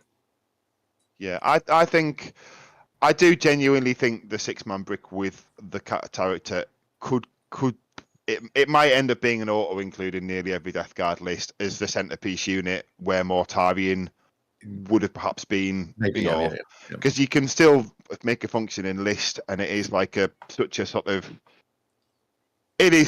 hard thing to deal with. But I also think smaller units, that's one of the things I think we're going to sort of see a lot with. So, I mean, I think we've kind of covered Death Shroud a bit, though, as part of that. Is there anything we need to add about Death Shroud specifically, do you think? Or should we kind of move on to maybe we could rush you through the characters? In the interest of time, we probably should... Yeah. So I'll quickly go over some variants very quickly. So, very quickly, Foul Blight Spawn now has a 9-inch aura if you can't finish or start an advanced move. That's really good and just absolutely cooks like Emperor's Children or Blood Angels, anything that wants to advance and charge, like having that guy just sit. I also think he unlocks second Plague Bus, where you take 2 of them instead. So it's less damage than the Malignant Playcaster bus, but it has the ability to just get a guy out and make like a 9-inch zone if no one can advance here, which is really important for defending objectives and stop people charging where they want to be. So really like that, which is really cool. So Fire Blight Spawn technically got buffed. He is now only once per game fight first, but I'll be honest with you, that's probably all the amount of use I got out of him. There's very little times I actually got like more than one fight phase out of that, because no one's just going to charge him. So just having it up, most of the time Fire Blight Spawn ever gets to fight, because no one's going to charge that unit. They just don't do it. But it'd be good to have. It's still good to have. It's a good threat to have. Then we've got the Malignant Playcaster. Plague Bus is still alive and well. There's even ways to make it better about giving it assault and stuff in attachments, which is really funny. He no longer subtracts 2 from charges and advances, it's just 2 from movement, so he's nerfed on this slowing down ability. But let's be honest, no one really took him for that anyway. It was just the flame was really good. But he does now give the squad sustained hits, which is massive. So you're going to see a lot of these guys put in squads with Biologus Putrifiers to make an absolute murder squad. It's still cheap as well. Yeah, and I think if you take melee squads, as we alluded to before, this is the go-to character now, because all your weapons are already lethal hits, especially if you're playing Champions of Contagion. Because you're already lethal hits, now you sustain, you can crit 5 on demand with a stratagem. So he's really good still like Malignant Playcaster. He's only 60 points now. He's come down in points, so Plague Bus is even cheaper, but then the Rhino weapon points, so it's not the same. It's the same points, but still. Noxious Blightbringer, +1 to move is interesting. Reroll advances and charges is pretty good. The problem is, like, outside of that, his competition is just too strong. He's just not worth the points. Yeah, I don't think he's too bad for the points. The problem is that you got to compete with Foul Blight Spawn, Plaguecaster, and Biologus Putrifier, who just do far. That's what I mean. Yeah, you wouldn't spend the points on him when you could add. You're not mentioning the other key character, the Plague Surgeon. Oh yeah, the Plague Surgeon. Yeah. They're competing against him too. Come on, Dave. We're speeding up. We don't need Aiden triggering for 10 minutes. Come on. Stand down. I will say his aura is actually interesting. Like, forcing Battle Shock, even if you've only lost a wound, is quite interesting. But maybe in like Taliban, you can mess around with that, because they have a way to force Battle Shocks a lot as well. But also, I just want to point out this guy. If you ever come into a 1,000 Sun or a Grey Knight meta, please understand he has Anti-Psycho 2 up on his bell with 5 attacks. You can give him the Dev Wounds enhancement from Virulent Vectorum and just have him go and womp like 10 Dev Wounds onto Magnus or something, which I find fucking hilarious. If you get sustained hit crits 5 in the squad, one-shot Magnus with a Bellboy, I'm just saying. The odds aren't unlikely. So then, other variant characters. Let's talk about quickly the Lord of Poxes. Tallyman's Tallyman. I still don't think you definitely don't put him in squads now. Yeah, agreed. You actually do put him in squads in champions, I think. So this is one thing I think. We're going to come to Lord of Poxes in a minute. Yeah. You put him, attach him to 5 Plague Marines with Lords of Poxes, and he holds your expansion objective. And then you spend the 1 CP because you've got 2 characters attached to your Plague Marines to give them fight first. Okay. You get the extra CP that you can spend across the unit because you're CP hungry in that one. He's got a reason to be there, and then when you need the fight first, he opens it up on that unit. Because I think the little package that I come to with the Lord of Poxes, 5 Plague Marines, the Foul Blight Spawn, and a Lord of Pox, I think is a really nice little package. And I think in that one, you swap the Foul Blight Spawn to a Tallyman, and it opens and it works specifically in that detachment and only that detachment. Okay, that's actually quite cool. Part of that, you can shove him on your home objective like a lot of us do. I don't think you run him in the big squads. I think you just give the good characters to that. But you know, he's 40 points or something like that. Like he's like if you need to sit at home, he's for 40 points. Like what else can you buy for 40 points apart unless you run enhancements? Yeah, and if you've got a Demon Prince as well and you really like stratagems, then that's actually a really good little combo to just have like extra CP and then cost reduction. It's really nice. Let's talk then about the Lord of Poxes, the new character. Icon Bearer. Actually, just like not very good. Icon Bearers. I never rated him that much anyway, to be honest. I liked him when you could pop the banner and get the big aura in Plague Storm. Now he just un-battle shocks unit, which is really annoying because he only does it at the start of the phase, Will. So you can't even do it to protect primary because your battle shock step is after the start of the phase, so you then fail it, become battle shocked, and he can't un-battle shock you until the movement phase, which is like the one thing he could do. It's not very good. It's not very good. So you just don't take him. No, you don't really take him. The one thing we will say is he's the longest ranged Varian squad. So if you wanted to put him in a squad of Plague Marines just to shoot his bolt gun and then make use of the Plague Marine rule, he is the longest ranged Varian. You're not going to do it still, but it's there. That's what I'm going to say for you. So let's talk then about let's talk about Lord of Poxes, the new kid on the street, because he is kind of interesting. Although not 18, he always has +3 contagion range, and his weapon, although maybe was overstated by Warcom, is still a pretty good weapon. It's 6 attacks. Really good. Oh, chaps. Yeah, man. Lord of Poxes, Dave.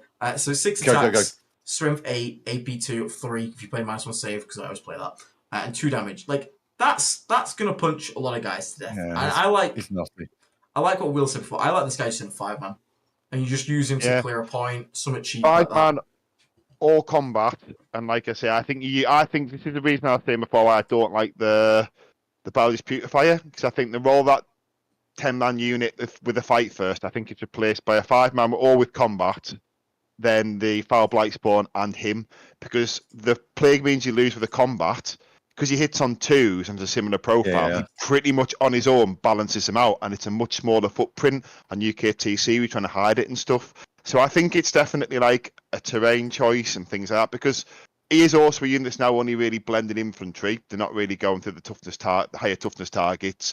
But without the sustained hits, I don't think they're doing that anyway, to be honest. Like they're not.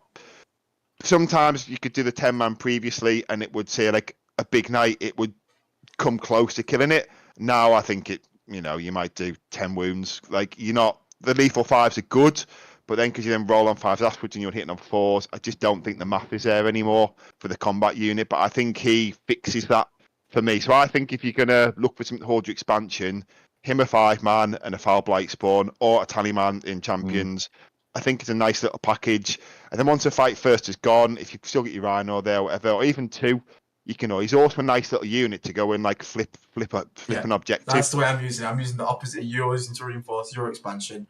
I'm using him in a full melee squad to just go and take theirs, because it's like 75 points plus 95. It's like 160 points, 170 points, something.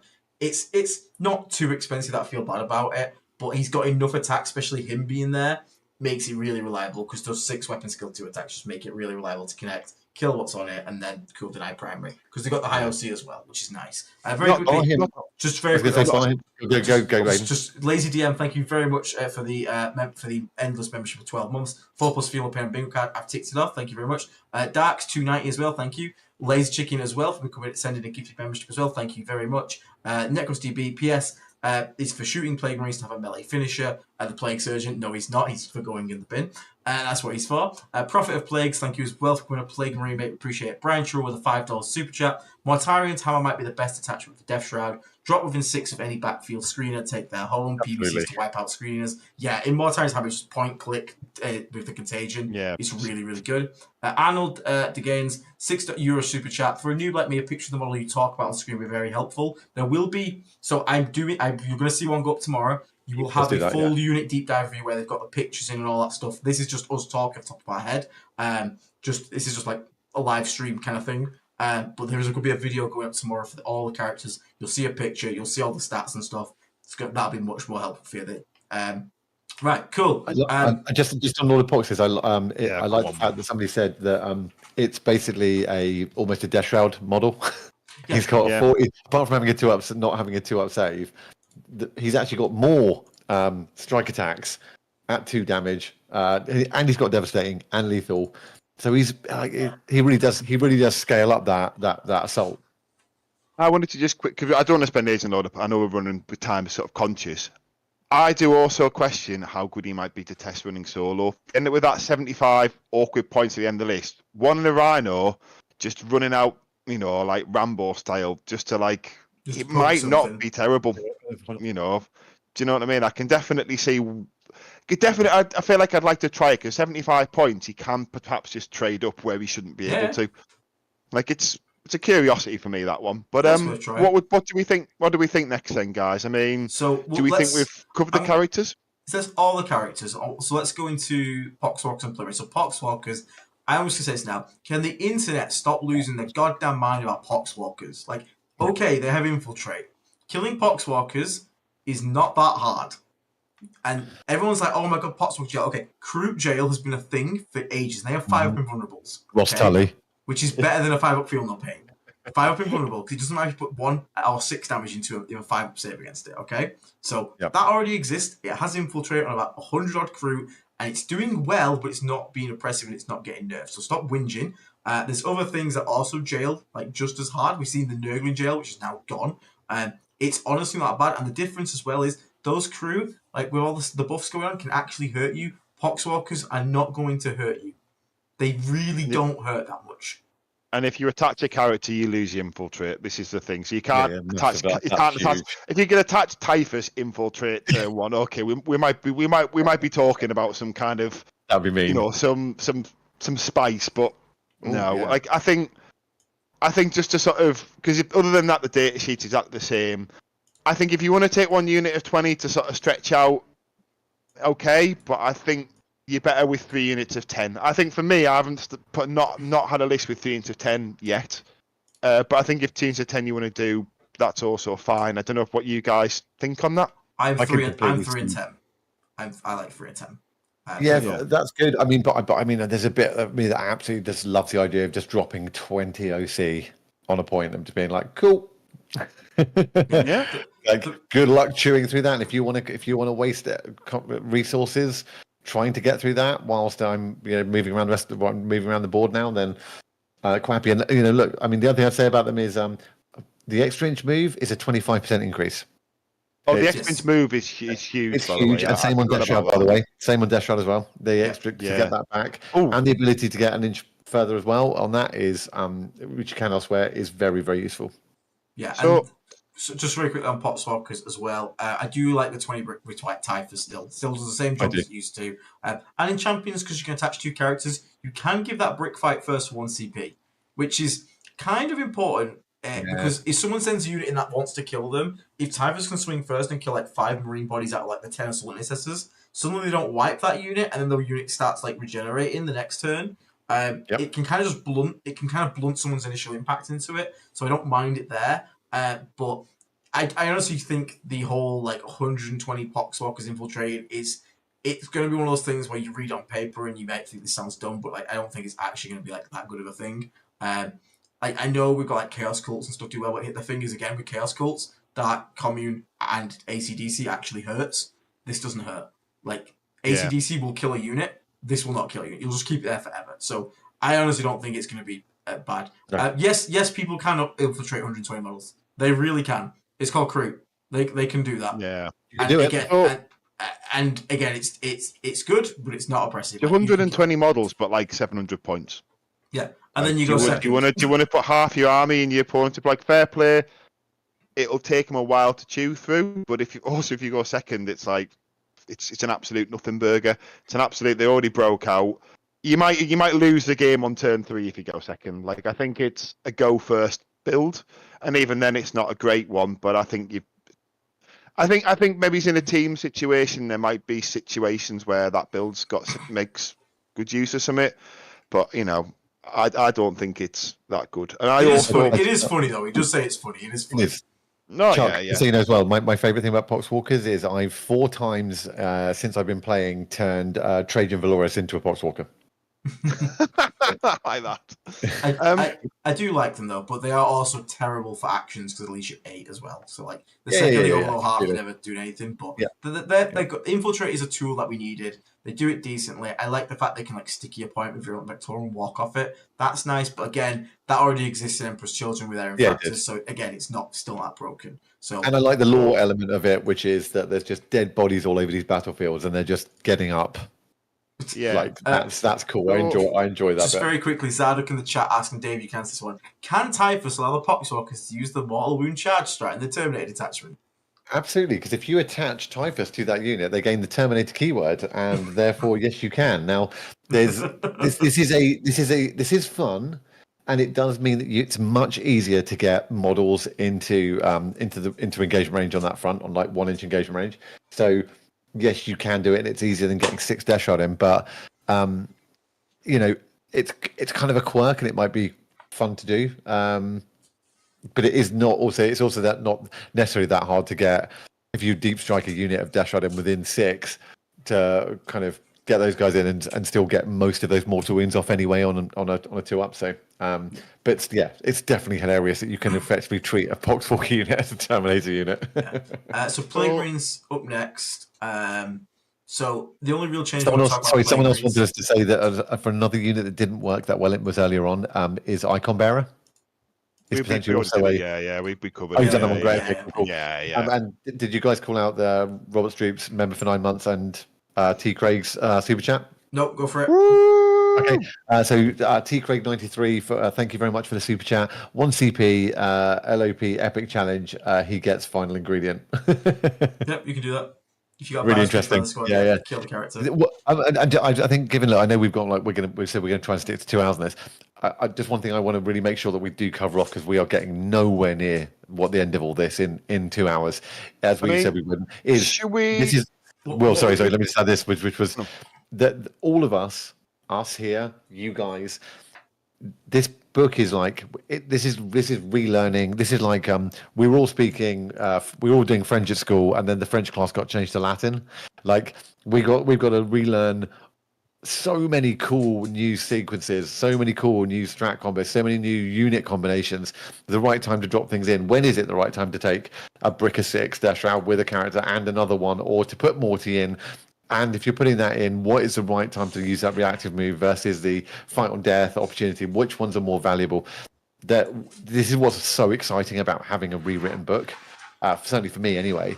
Is I'm now going to, I've got to go back to drawing board all this and just like properly study it, and which is what's so great about having this community. But I was wanting to add that because I know we're going to get nowhere near. Yeah. So I was just going to add in before we jump on, because the stream where we are on the stream, and we're going to be live again on Tuesday, I assume. Should we just focus on the data sheets, so after run it, about to say this, and then on Tuesday we'll do the detachments, and then obviously everyone who's watching now, come back to us on Tuesday.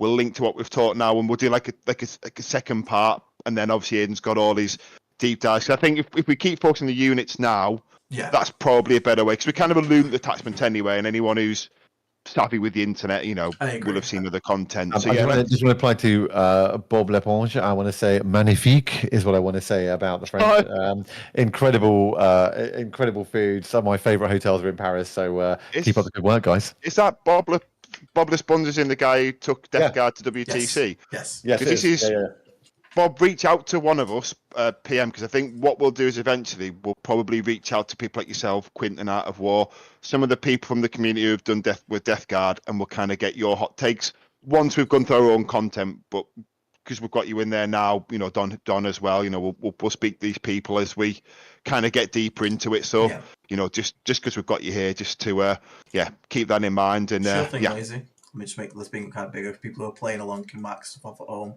There you go. I'll keep that up for a minute. Yeah, I will say. I think that's a great idea. Let's do data sheets and then we'll shift to. So as Dave said, I think the thing is a lot of other books they had like minimal unit changes and they just kind of like look at the detachments to review it. This is from top to bottom an entire new army. So I don't think we're going to be able to cover it all today, given the time we're in. We're being ambitious, I think, weren't we? The 40 minutes just a Mortarion kind of. And so guys, one other one we need to tick off here is because we have talked about Poxwalker. Actually, no, we can cover that one later, don't we? No, ignore me. So let's go with the Plague Marines then. So Plague Marines have now got the old Hellbrute ability. So anything you shoot, you pick one after you've shot. So what you can do is you can shoot all your guns at the target you want to kill, shoot one off at a target you want to afflict, and then pick the one that you flinged a shot off at to afflict. So that's pretty good. Putting stuff in affliction range is just great. You can now just do it from 24 inches away, which is going to be good. You can use it to set up, you know, your predators getting -1 to save. You can use it to set up your heavy Blight Lord drones. You can use it for any stratagem that requires something to be in affliction range. So it's really cool. Very useful ability. You can even keep it alive for rapid ingress. Then you also have access to the unit getting a little bit better at the melee because the sergeant gets a weapon skill 3 power fist now rather than a heavy plague weapon, which is pretty good.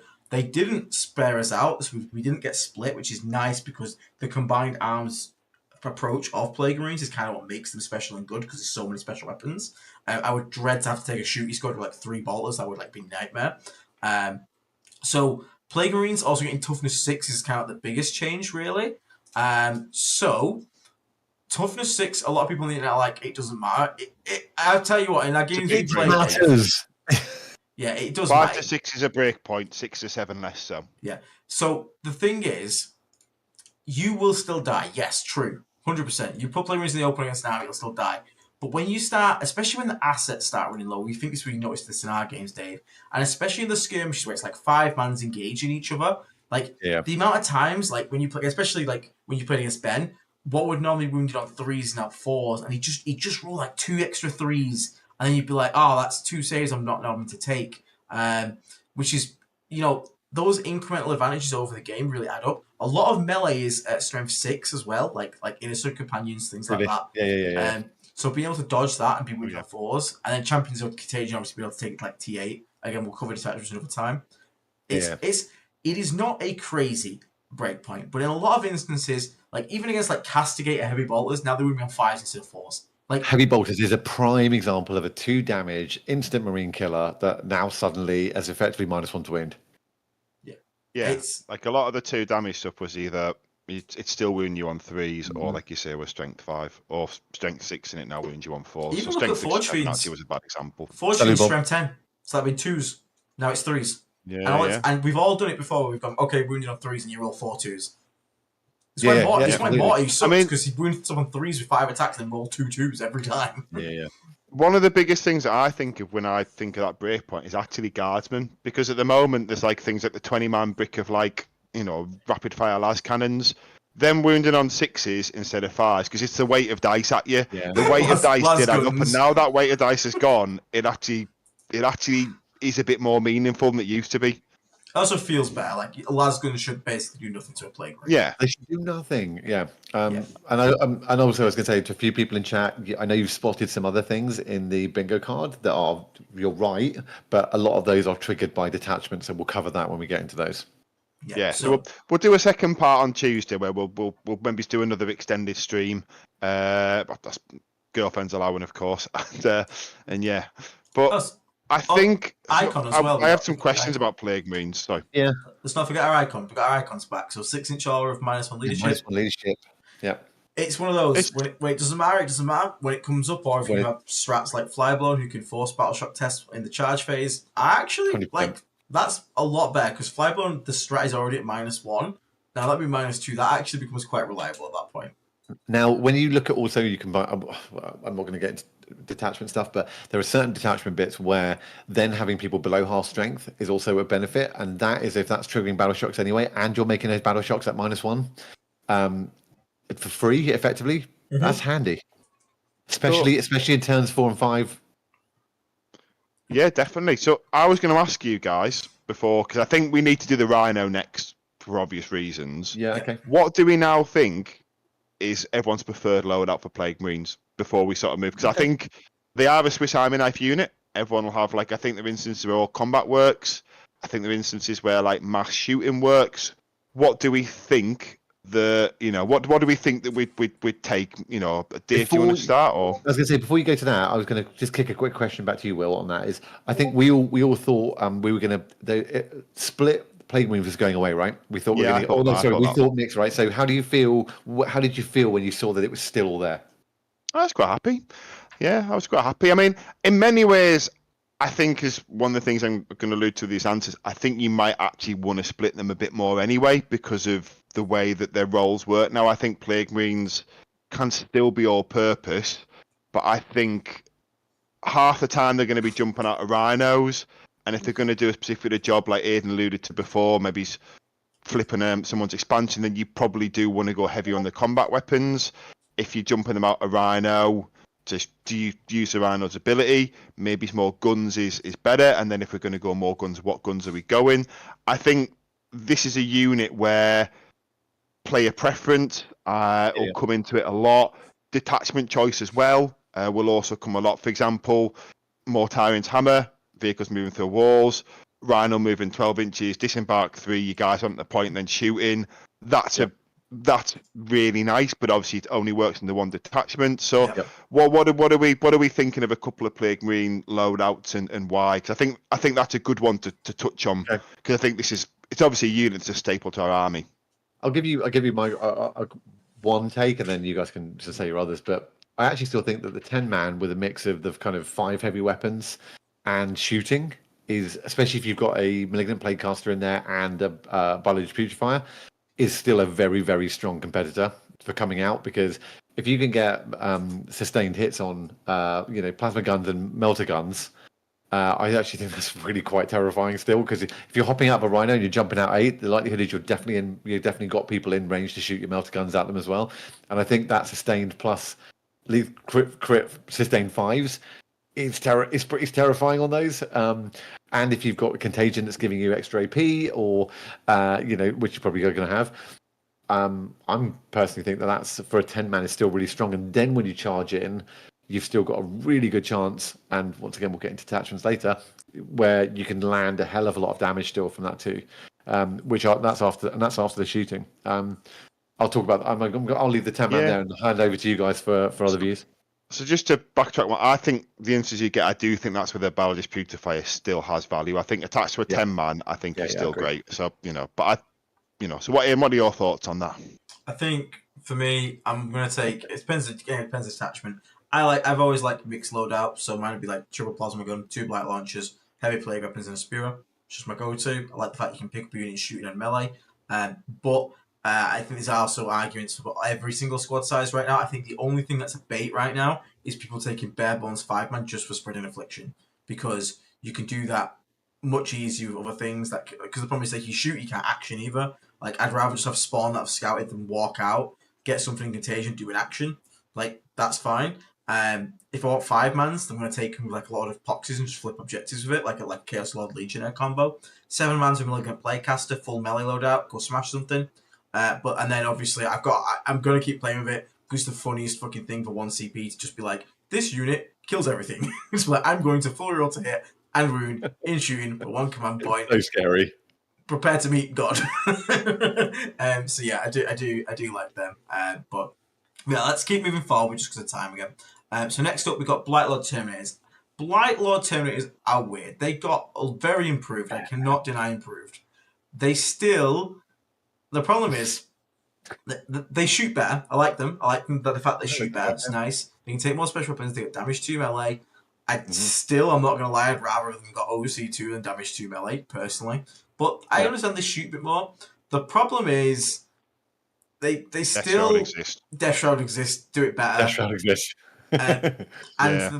It's the fact if they'd have got the 4 wounds as well, then we'd be talking. But the fact that they're still as vulnerable to 3 damage, like obviously you can take Virulent Vectorum to help it out, but they're still very vulnerable to flat 3 damage, so that is a bit worrying. And they're very expensive, 370 points for the full 10-man. Like they're not actually expensive like in a model, but no, they're not on a model by model basis, but the brick is. Yeah. Also hitting on 3s and not 2s is massive, I have to say. Like it's such a weird balance edge because you're like, I think the glow up's amazing. I think if Death Shroud go up 10 to 20 points, I think all of a sudden you look at Blight Lords a lot more. But I mean, I've had so many people who don't play Death Guard sort of say, why don't you put them in your list? And then because they're just looking at how much they've got better and they're not looking at them in context against the other options and kind of thinking a bit. Like, for example, flat 3 damage is a Terminator's nightmare. We know that. Yeah. Flat 3 damage into a Death Shroud squad, you may as well have 6 of them. Yeah. Do you know what I mean? I know, and then the flat 2 damage, it's the same. I mean, admittedly, then obviously they actually live more. But for me, I think if you're going to go like, if someone would say they're going to take 3 squads of 5 of them and 3 squads of 3 Death Shroud and then some carrots to attach, and they were going to just go like stats check, maybe in Fly Lawn and with the attachments. I don't think you're wrong. Like I think it's a way to play. It's not what I would choose, but I don't think it's a bad list, and I think that's how I would look at them. But for me, I'd only look at Blight Lords once I've maxed Death Shroud. Is my sort of summary on them. I don't know if you guys. So I like the Blight Lord brick in Virulent Vectorum because it's just that is a great lone up shield for my Daemon Prince, and it's also a wall you have to crash into. I will -1 damage it. Have fun. You saw it ate up. Was it 20 berserkers and 2 characters? Yeah, it did. And still had 3 models left at the end of it. Still hit back and hurt. Yeah, so like, and that's that. I didn't even -1 damage that. I just took it to the face because I went for the interrupts instead. So it can't. They have a role. They're not a bad unit. They're actually a good. They are a good unit. They are a good unit. I don't think you're making a mistake taking them. I would say that before you were in the previous one. I just don't know if I have space for them right now because I'm taking some Death Shroud. Yeah. I'm taking my Plague Marines. I'm taking my Rhinos. Then a lot of points is going in. Well, I say a lot. 300 points is going into a certain Demon Engine, which we'll probably do next. But at the end of it, just because we're a lot more expensive than we used to be, I just don't have the points for them. But if I made a list with them, like that list with the Prince and the guys, then they have a specific role in that to be like that wall. Then I like them. They're not too bad. But I think you have to you almost start building a list. If you're going to take Blight Lords, you start the list with the Blight Lords in it and you build around them. They're not something you look at and go, oh, I can put Blight Lords in this. It's the other way around. Yeah. But it's not a bad unit. There is something scary. The models, Sorry, go ahead, Will. No, I was just backing it. But I think if you're someone who just loves the models and you just want to see 10 of them on the table, like if you build a list around it, like it's going to be a good list. Maybe it's not the best list, but it's going to be a good list. It's in that sense they're not bad. My point before is why I give them the thumbs down. There's just so many better things to spend those points on. Is my we are as everyone know from this, like we are back to being a more elite army now, and which I think is a good thing, and I enjoyed playing that way previously in Edition 9. What I will say about these guys though is for 5-inch move, T7, 2 up, 4 up, 2 damage melee again, that getting +1 strength and attacks on armor penetration, strength and increase the characteristics of that attack by 1 on 40 combi weapon shots. So not combi weapon shots. There's the combi bolters that have lethals with rapid fire too. So giving you 40 of those is with potential contagion as well. Is not to be sniffed at. That volume of shots for that tankiness and that number of models that can block. Forget not having OC2. You can't even get on the point. With 10 Blight Lords on it, you can't move a tank through the gap. You can't well, you know, okay, well, what are you going to put into it? Or if it heroics into you because it's spanning so much width of the board, like across the middle, or if some of it's in cover and it can be given cover by a Demon Prince, or you can make it -1 damage with having a Demon Prince just floating around in the back. Like it's, I'm not disagreeing with any of the points you guys have made. You're totally right. But to your point, Will, was very, very on the nose, which is if you're gonna, if that's what you want to put on the table, probably start with it and then build around it and make sure it's doing the job that you want it to do. I also think this unit is one of the least detachment agnostic ones. I think this one needs certain detachments. Flyblown, Virulent Victorum are very good for it. Whereas there are certain like Heavy Blight Lord Terminator just goes in any list. Just fucking chuck it in. Yeah, Death Shroud goes in any list as well. Death Shroud goes anyway, yeah. So keeping us going forward. Have you got Contagion? Yes, you have on everything. Yes, Death Shroud is fine. Yeah. Hellbrute. Honestly, this is the least interesting unit. It's a very boring rule, +1 to wound and contagion range. You can, like, I've seen some people say the cheap, give them 2 melee weapons, rapid aggressive and go punch something, but like the World Eaters one just does that so much better than ours. You know, you can summarize why not to take the Hellbrute really easily. It doesn't have an invuln, and it doesn't have enough wounds or toughness to live through stuff. Like, if it had an invuln, I think there could be conversations, but without an invuln, I just don't think there's anything about it that, like, a game like the Blight Lords, why would you spend the points on that when there's so many other things you could spend the same points on, and they're just so much better? That's fair. Now, Spawn, though. Spawn are real good. Ooh, yeah, go on. I did realise how you play them, and then when I did the test game, I got it all of a sudden. They're basically grenades. Yeah, they're basically grenades on legs. Hang on, they're moving grenades. Yeah, but they can do actions. They also have Scout, which is useful to have. So I play Virulent Victorum, be able to move into the, like, you know, middle objective, stick it, run away. The old cultist trick that we used to do still exists through Spawn. But they also move 8. The toughness 7 with a feel no pain, 4 up save as well. You just grenade stuff. You just run into stuff. You smack it. Maybe you kill a model or 2. Yep. And then the funny thing is, like, if you can run them into stuff suicidally. Like, you could run literally into, like, a knight who's lived after shooting. He's on 1 wound. You're like, cool, I'm going to run the Spawn in. And you're guaranteed to kill it, because even if I don't kill you with the melee, which, again... I'll kill you with mortal wounds. I kill you on the clapback. Like, it's just really funny. You still get D6 +2 attacks. Yes, and they also deadly demise for some reason, which makes me laugh. And they deadly demise, and they've got a few pain, and they scout 6, and they do mortal wounds when you attack them, and they're 2 damage in attack, and they can be AP2, and they've got OC, so you can still stick your point and then just charge them. They are quite squishy, but the squishiness doesn't matter, as I realised the other day. Yeah. I mean, I think the question with Spawn is kind of, because we're not doing a good one. How many units? Because I was looking at 2, but then when I realised how you play them, I think it's probably just 1 for me. And then you could do 3, but I don't know. But what do you guys think? Or do you think it just depends on points and what else you've got in the list? I think I could happily take 2. The part of your scoring package, so like for me, it's like 3 Poxwalkers, a unit of Spawn. And then I could debate the second unit of Spawn. That's like a really nice just scoring package. 2 Infiltrators, 1 to hold home, 2 Spawn to go and do things. Like that, scoring, done. Like, don't have to worry about it. If I've got more Rhinos in my list... The only thing I'd add to what you just said there is, I then remembered that bloat drones exist for 10 points more, and I was like, is it 1 Spawn, 1 bloat drone, and then all the other stuff? I mean, obviously you can have a bloat drone in addition, but just if you're looking at scoring units, I was just... Spawn versus a bloat drone for 10 points. At what point does the bloat drone overtake the Spawn? Unless you're like shaving 10 points off a list to fit something else. That was what I found. If you've already got drones in, then the Spawn ad is easy. Yeah. Okay. Yeah. That's completely fair. Also, it was more just a sort of around a bit easier because the beasts go through walls and stuff. Yeah. So.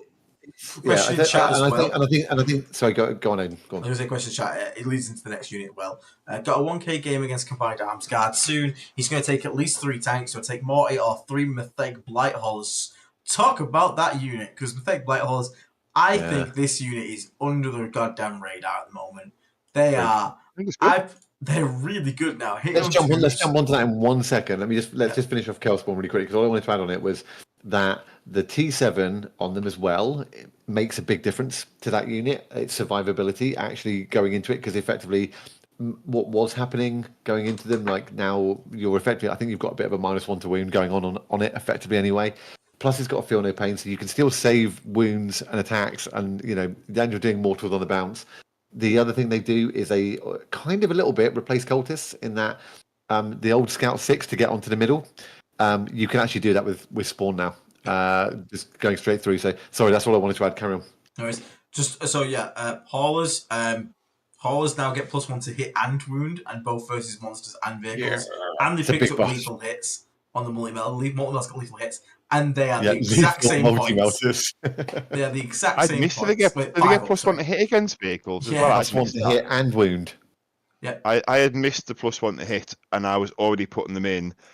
Largely, this is me. I want to add with the haulers. UKTC guys, they are so good for Soren's missions because they fit in the little nooks outside of your deployment zone and cram in the corners for like. So I think I've been using one just for that. Now I know they're +1 to hit. Yes, okay, they are. Okay. Scary, man. I completely missed that. I just noticed monsters have been added. And just didn't read the rest of the text. But it's the same rule. Now it's vehicles and monsters. Lethal hitting multi-melters is scary. Yeah, they're not bad at chaff as well because you fire the blast with our other friend, the Lord of Virulence, and they're not bad in combat. Yeah. Wow. Okay. I stealth missed that one. So I've learned something myself in this stream. I think if the nerf that I'm expecting our codex to get to a certain unit we'll talk about next happens. Gain the wound as well, right? One unit. One unit. No, they were too cheap. Okay. Actually, do you know what? There's two criminally undercosted units. One of them, Don Hoosen loves, is a hint there, and the other one I think we're about to talk about next. Yeah. So if this next unit goes up in cost, I think you're going to see a lot more talk about haulers. But right now, these two, and then... I've got 2 haulers and then 3 fetid blow drones with heavy blight launchers. 100%. These things are stupid. These things are stupid. This is going to get 300 points in the game. How much do we think they should cost? Because they shouldn't cost 100 points. I think I'd pay up to 140, maybe even 150. No, God, no. I'm with Chuck. I think it's one. I think they go 110, 120 because I think what you've got to add on is even if they go 110, that you add 3 of them in and you add 30 more points into it. That removes a really good enhancement. It stops you taking another unit. Yeah, completely. but I'm not talking about what I think to be. I'm talking about tinfoil hat on or whatever. I don't play Death Guard. What's fair compared to the rest of the game? It doesn't matter. And I still think 110 is. I think 120 is at least the cheapest for the rest of the game. When you look at comparable units, remembering the buffs that they get from the Lord of Virulence and stuff like that, I think, like I say, if they're 140, I'm not saying I'd take them, but I'd still consider them. Which tells me how much undercosted the 100 is. 120, I still think you'd see 3 in every list. 140 is an exocrine. And an exocrine is tougher than these and shoots harder. Yeah. So what do we think? I'm saying this is like a hypothetical. I'm saying that's what I think is extra. I think 120 is fair. 115 to 120 is where I'm thinking it'll be. Aiden's like, in the middle, didn't he? Aiden's like, you two say it first, and then I'll come in the middle. I err on the side of 120 though. I think Rocky, good morning. I think for the state of the game, tinfoil hat on. I don't play Death Guard. I'm just talking about balanced games. I would be equally as balanced to other armies. Remembering that the Lord of Virulence also exists, I think 120. I think 120 is right. But it does rely on you then taking that model and Lord of Virulence for your points costings. I'm not saying that doesn't mean you won't, but that is built into the process. Yeah, but that's also the Lord of Virulence gets another buff from the other really undercosted Demon Engine, which has some movement issues, but perhaps doesn't matter with that profile and that points cost. So very quickly, Brian Sherrill, $5 super chat. Thank you very much. Yes, you are right. To do the mortal wounds back on the chaos spawn, they have to be wounded. It's not just being hit or having attacks target them. It's when it's an attack is allocated, which is past the wound roll. So yes, you are correct. So sticking in people's face and the wound roll though, is that before or after the field? Yeah, but you can make your field. But you can make your field no pains. Yeah, because you've been wounded, right? Yeah, it's if they successfully wound you, so you get your save. Yeah, so pain. You still get your feel no pain. Yeah. So that's what I mean. Is what I meant was you don't. So say they wound you 4 times, you make 2 feel no pains. You only roll 2 4+s back at them. You don't roll 4, do you? And to flip the mortals back onto them is what I'm saying. So what are you saying? Sorry. So say right. So 4 wounds done to spawn. You haven't rolled your feel no pains yet. Remembering that every successful wound on a 4+, we flip a mortal wound back to them. Yeah. You roll the feel no pains. You say you pass 2, so 2 wounds go through. You then do 2 mortal wounds back at the opponent. You do 4. Oh, is it? It's when attack is allocated. I have been screwing myself. After attacks have been allocated. And allocated. Oh, they are nuts. An allocated attack is when you take an opponent's wound roll and say, this model is going to take a save. That is you allocating the wound to that model. So wow, because the other thing I noticed, it's not capped at 6. Like, so in theory, if someone does... It is capped at 6. It is capped. Oh, is it? It's 6 dice. The exact wording is, each time a melee attack is allocated to a model in this unit, after the attacking unit has finished making its attacks, roll 1d6 to a maximum of 6 per attacking unit. For each 4+, the attacking unit suffers 1 mortal wound. No, so Sunbane, I know it doesn't say wounds, but allocate attack, if you put that into the 40k app, allocate attack is the process of you allocating a wound to a model to take a save. So I know it doesn't say that, but that is what allocating attack is. Yeah. It is a successful. And you can still feel it. So you can feel no pain all of them. Yes, you can take a save, then feel no pain it. Like they are janky little mother lovers who are way better than I give them credit for. Good. They were already pretty good. I already had to do a lot of this. But so pretty good. So Fetid Bloat drones with launchers, you're going to see 3 of in every list at the moment. Them in every list. It's just the best shooting platform we have. Maybe the next one we'll talk about. And obviously we've got there's one in the middle we can do quickly. Other bloat drones, exactly the same, untouched with mowers and spitters, and they are a different data sheet. I think still great, fantastic. I think if you want to put 1 or 2 in to go do actions and be faster units, absolutely no reason not to. You're running them before and you want to keep running them, unless the points are better spent elsewhere. You know, you're not doing anything wrong, is my opinion. Yeah, they're still great. So both bloat drones are all really good. The fact that they're 90 points, they're 100. I can see 6 in lists, totally fine, nothing wrong with that. PBC, pretty much the same. We got a 36-inch range entropy cannon back. We also picked up lethal hits on the slugger, which is nice. I kind of think it makes you never take the rot hail though. I think you just go always slugger now. Let's take 36 entropy off the bingo card. We got that back. Hell yeah. Didn't get strength though, which is a bit sad. But we got a new rule, which I think is going to be the ultimate casino lottery, because it's when you roll it. Have you rolled it lots? I have. It can do a lot. It's on 6, doesn't it? Or a 5 if they're afflicted. 5 if they're okay. It's either. You've got to remember, right? What probability really means, right? Which is likelihood over time. Like you could have a moment where you go, "Cool, I've just mortal wounded the crap out of stuff," and most of the time, though, you're not going to do anything. This is the thing, yeah. I watched the game, and the dude is plastic crackheads who I like watching. Colin rolled so many fucking sixes. I saw it. It was so funny. And he was just doing in one turn, he just 12 mortals for 3 on his opponent's army. Like, it is 100% jank look. Pray you roll the good dice, but when it works, it is so stupid. They are expensive. I want to add the caveat, which I think is a bit the elephant in the room on the PVC, which we haven't touched on. It went up to 195. Yeah, I think at 195, it's out the window. It should have stayed 180 with this. I think it should have been 170 with that, and I still wouldn't have put 3 in every list. I would have taken.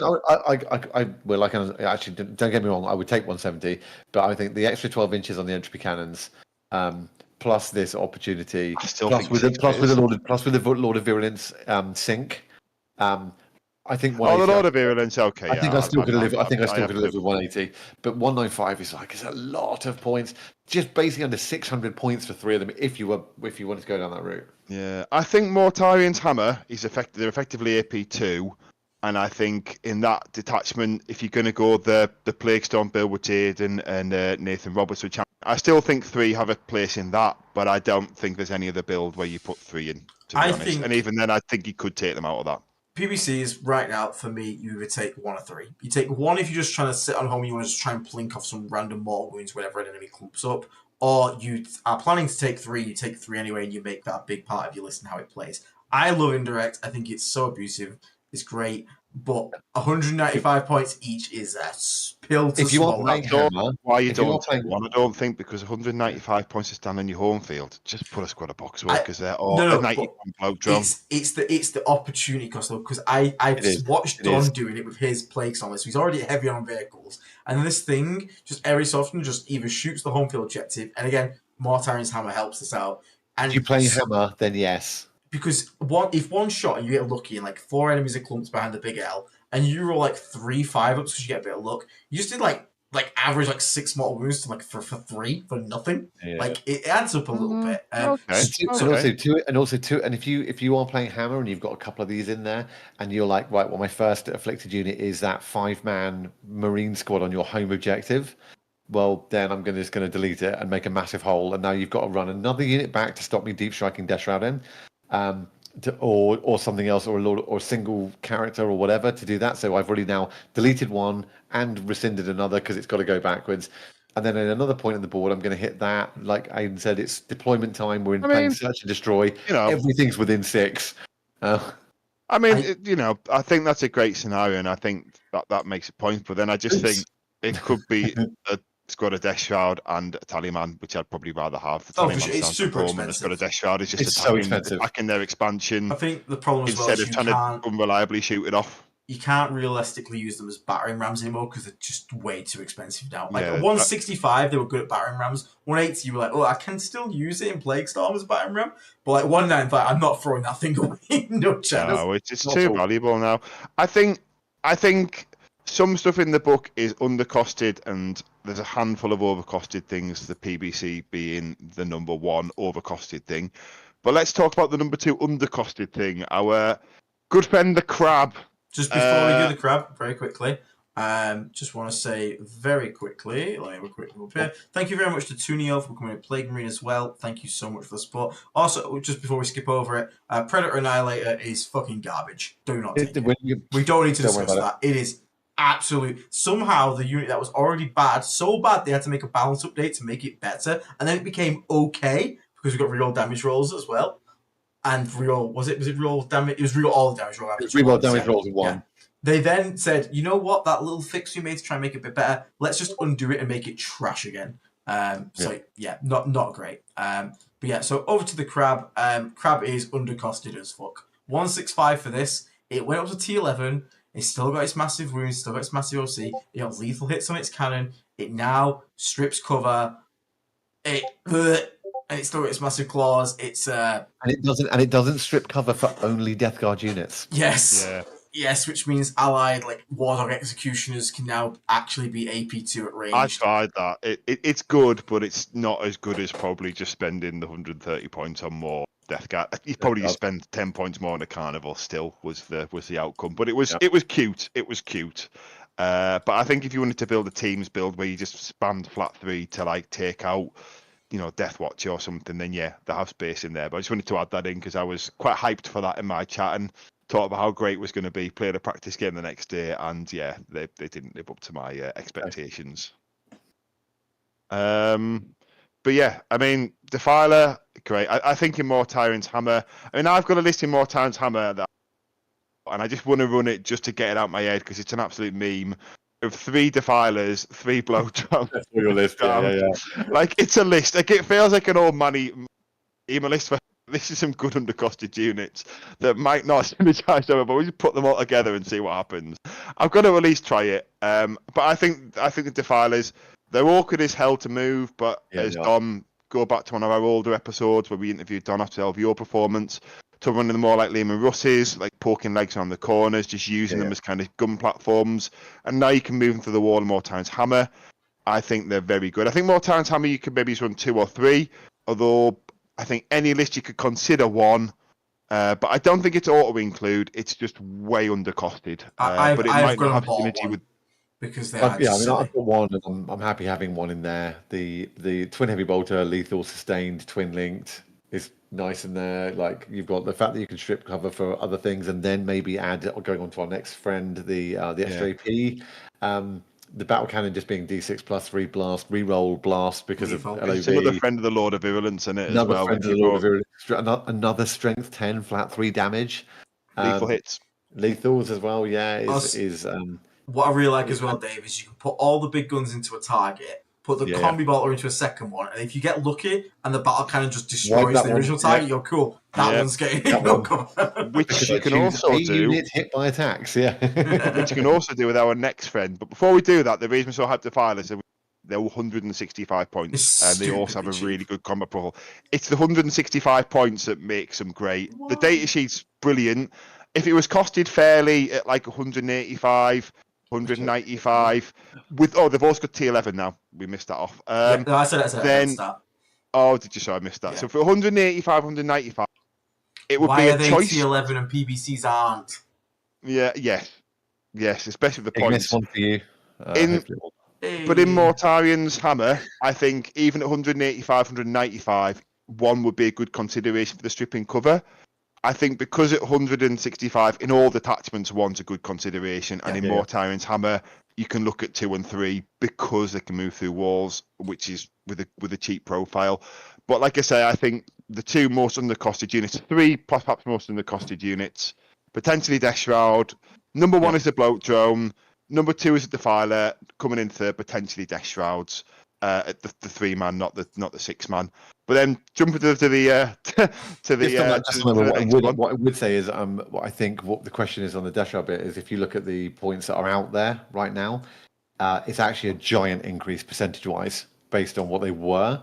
Question for the community, and then obviously I guess more importantly going up to GW rules balances is does that mean is that enough? Because, I mean, if it goes up any further, as a percentage of the original cost before that, it starts getting into very silly numbers. Yeah, I mean, and I don't see, and whether they've chosen to, how they've chosen to spec them versus, I don't know any unit that's gone up. If it goes up much more, that's gone up that much from where it was is a very big thing. But sorry, carry on. No, I mean, it's a fair point. It was just to sort of put context as to why we're hyped about the Defiler. Like I say, it's a great data sheet, which is undercosted for what it does. I used it in Crusade last night, and even with Old Rules last game of Index that I'm going to have, and I did exactly that. Poked its leg round the corner, stayed outside of 24 of some. What are the Space Marine unit that shoot back on death at 24 inches? That guns. Hellblasters. They ruined my day at least. Literally just poked a leg out 25 inches away and shot into them with the flat 3 gun. And that was horrible. And I was like, oh, that was quite fun. This thing's nasty. Very quickly, because we've only got 3 units left to go, and we'll blast through this real quick. Chaos Land Raider is exactly the same, but carries 14 now, so you can finally fulfill your dreams of 6 Death Shroud plus character. Love that change, great change. Par that, it's a Land Raider. Does the exact same thing. And Zito is probably all over the moon because you can run it through all in Mortarion's hammer. I imagine if anyone in the world is going to do that, he must be on that. Whilst that is amazing, we'll talk about that on Tuesday some more because there's a lot more to say about it than just being able to drive it through a wall. And Rhinos as well, your humble Rhino, but now he gives the squad that disembarks. If the Rhino shoots target, they get 4 rolls to wound. So lots more access to rerolls. It's probably one of the best rounds in the game. And it's still a Rhino. You're going to need Rhinos. You're going to take Rhinos. Now you don't heal one, so actually ruined, completely nerfed in my opinion. I want to heal my Rhino, but now it's a really good rule. Like I don't need to explain to you why this is good. Reroll wounds equals good. The end. It's why we would kind of allude the Plague Marine build before. Like if you're going to sort of like have Plague Marines jumping out of a Rhino, is all guns better? Do you still want some combat? But we can probably deep dive when we get the detachments because I think as these guys allude to and ask the question, there's more goes into consideration with strats and things like that. That's definitely something. But then should we finish on an old friend, a staple who's had a nice blow up? And let's be honest, we were concerned might have been going away before. Oh God, we'll have to pour one out at the end for some lost friends as well. Yeah, he's the Predator Destructor. Go on then. Go on, Will, you start saying you set it up, so let's hear what you want to say. It's basically the same, except you spend 5 more points and get his gun is strength 10. Lethal hits, and it's got still lethals. rapid fire 6, and his data sheet ability, sadly, no longer gets +1 AP against infantry, but greatly, he gives it to other units instead. So you can put on the list, he shoots one thing, and those blood drones, which are already undercosted at 100 points, could now be AP3 instead of AP2, and then if the Defiler strips go from them as well, those bloat drones just look at elite Space Marines and just go, do you want to just pick them off the board, or do you want to cry when you try and make your saves? Yep. Like it's really good. I still think Last Cannon's on the Sponsons. I'm sure you guys are going to tell me I'm wrong. Boo. There we go. But Incorrect. yeah, do you guys have anything to add? I feel like, as Aiden alluded to before, the Defiler, you can shoot his combi bolter and his Havoc launcher into the thing that you're going to shoot next, and then the rest of your army gets there. Is there anything more to say on him? Don't do what I did on Vanguard Tactics, just completely forget about the rule and shoot it last. Shoot don't it do first. that. Incorrect. Yeah, Incorrect. that and the Defiler go first if you've got them. But it's a good unit. Like the fact it's strength 10 lethal on the cannon also makes it even better at potentially killing like tanks and stuff like that. But you now can put toughness 6 down to toughness 5, and then you can wound it on 2s with the auto cannon. The bolters are still really good. Like you can take last cannons if you want. I'm not against it. I prefer the bolters. No, I'm not. It's just one shot each, and I'd rather have the 6 shots with lethal and sustained, and try and get more through and get the lethals. But it makes total sense. But like you said, 2 of these shooting 2 different targets, giving you extra AP into 2 different places is like. I don't think your win will slam 3 in though. We used to be like 3. Predator was like every I still think you can take 3, by the way, but I think you take 3 like you did used to. Like if you were running 3 previously and you just want them as ignoring the buff, it's only gone up 5 points, and we used to all take 3 in list. If you just want them as a long range shooting platform, we took 3. When they were 130, we took 3. Well, the 140, I did. But I think now, admittedly, you take the 3 drones, which is why you don't take 3 of them. If you didn't own drones though, and you didn't want to go buy them until the Ballistasic, and when you had 3 Preds, there's still nothing wrong with 3. Is my argument. List, like output is terrifying now as a gun line. Death Guard. Well, that list I shared before, and it just as an example, it's absolutely insane. Terrifying. It's nuts. But it still goes back to what I said. Like, but what we've all got to balance is points have gone up everywhere. Yeah. We've got less models on the table. We've got new rules everywhere. We've got new datasheet skills. We've got new detachments. So we've got 7 detachments now. Figuring out how this all plugs together. Obviously the bingo cards solved a lot of this because everyone's really smart in our community. But figuring out how this all plugs together is going to be the real fun of playing Death Guard going forward from this point. Yeah. So very quickly, for Rocky, yes, you are right. It does not work on monsters. No, it doesn't. Vehicles monsters. No. So this is one example, just to sort of loop back to an early point of view that's made at the start. Defilers and Predators being the example of where, like, at what point are you spending too many points on buffs for other units? For example, it's great to put 1 Defiler and 1 Predator in, but then when you've got 3 bloat drones, you shoot them last. If they're all shooting the same target, it's probably brilliant. But are you actually going to shoot the same target? Do the Defiler and the Predator actually just kill the thing that you're trying to put the debuffs on, and you get 1 unit left, and then you've got these amazing debuffs for your 3 good shooters to kill 1 guy? Do you know what I mean? Like, it's not to say that that's not the right thing to do, but there's a lot of this in the book where you can just endlessly stack combos on top of each other. And I think this is where builds and considerations and value for points are going to come in. And I think that's something that we'll unpack a bit more when we get to the detachments. But also let's have not a minute because we come to the end of the episode, but let's have a brief moment of silence for our friend, the Sorcerer and Terminator Lord, the Poxwalkers, cultists, and is anyone else that we've lost, guys? Sorcerer and minus 1 damage. Yeah, but we're we're in a pretty good place. We've definitely come out net up, which is a great place to be. So I'm. Like I said, the other thing I would say, guys, is I know we were I think we were a little bit optimistic saying that we'll do part 2 on Tuesday. I think it might be a part 2 on Tuesday, a part 3 maybe on Sunday. To be honest, even with the detachments, because we're just talking about data sheets now. What if we let our members pick that? We'll try and do. I think that's a really good idea. 3. Okay. Let's cover 3 detachments on Tuesday, and then do another 3 maybe if we can on Sunday. Sunday being next Sunday, you mean? Yeah. Not tomorrow. Yeah, don't have to do not tomorrow. No, yeah. Okay. What other personal life stuff do you have to do? Well, I don't have anything to do as long as I don't want to be single. Yeah, that's what I mean. Like, we're not quite at that extent of our this, but Yeah, I think we should try and cover 3 and 3 because I think we've done 2 hours 20 on pretty much datasheets. We're now getting into how datasheets interact with detachment rules is going to be even more in depth. Yeah, I think that's a really good shout.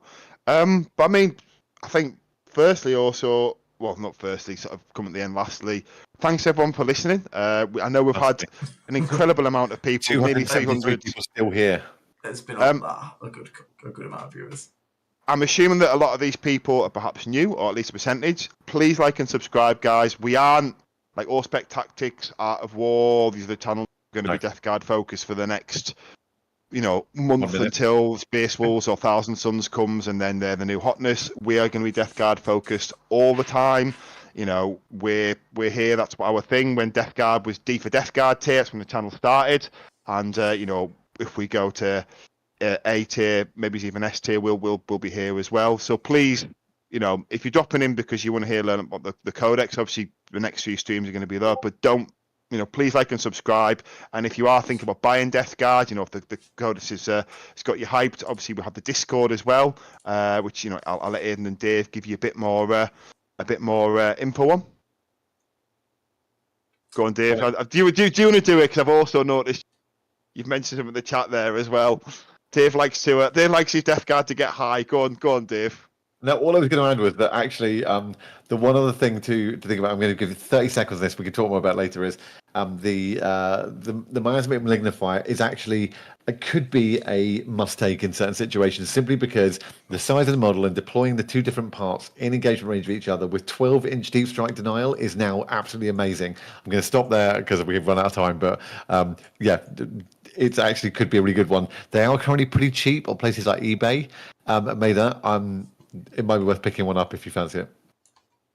Okay, but going back then to what we were saying then, tell us more about the Discord then, Dave. Where if people want to get more from Discussing Resilient, where could what does the Discord offer to them, and how much is it to? Aiden said at the beginning, right? It's $2.99 to become a member. If you become a member with us here, that gets you into the Discord. We aren't going to kick you out of the Discord if you don't renew. But what I would say is, please do consider just kind of renewing your membership with us. You get so much more. You get to be part of a community. There's 800 and I think I checked a little while ago, 830 something members now in there that are all Death Guard players or Death Guard fans. It's incredibly positive. I always jokingly call it that the lunatics have taken over the asylum. We barely have anything to do with running it now, apart from admitting it. And I'm not belittling what Nat does, because Nat does a huge amount of work making sure that place is up to date. But you can find all the announcements about our posts. There are individual sections to talk about the different detachments specifically. You can drop notes into a plague surgery. So we will do on a Sunday usually. We may not do this one because we're going to cover detachments going forwards, but you can submit lists as a member and have them critiqued by us, and we'll give you our feedback and our honest thoughts. In that, you could say, I'm playing into a meta mostly of this, and we'll tell you what we think. You could just find support and interest from the rest of the community on people who've tried things. You can suggest combos, feed that stuff in. It's incredibly positive. It is like genuinely one of the best Discords for 40k on the net, and there's a huge amount of people in there. So do consider joining, and if you can, continuing to support the channel through renewed membership on YouTube. Yeah, I think that's a really good way to engage with us more. We do have some affiliates as well. Obviously, Aiden and Dave are linked to Vanguard Tactics. Where can people go to get those coaching services, guys?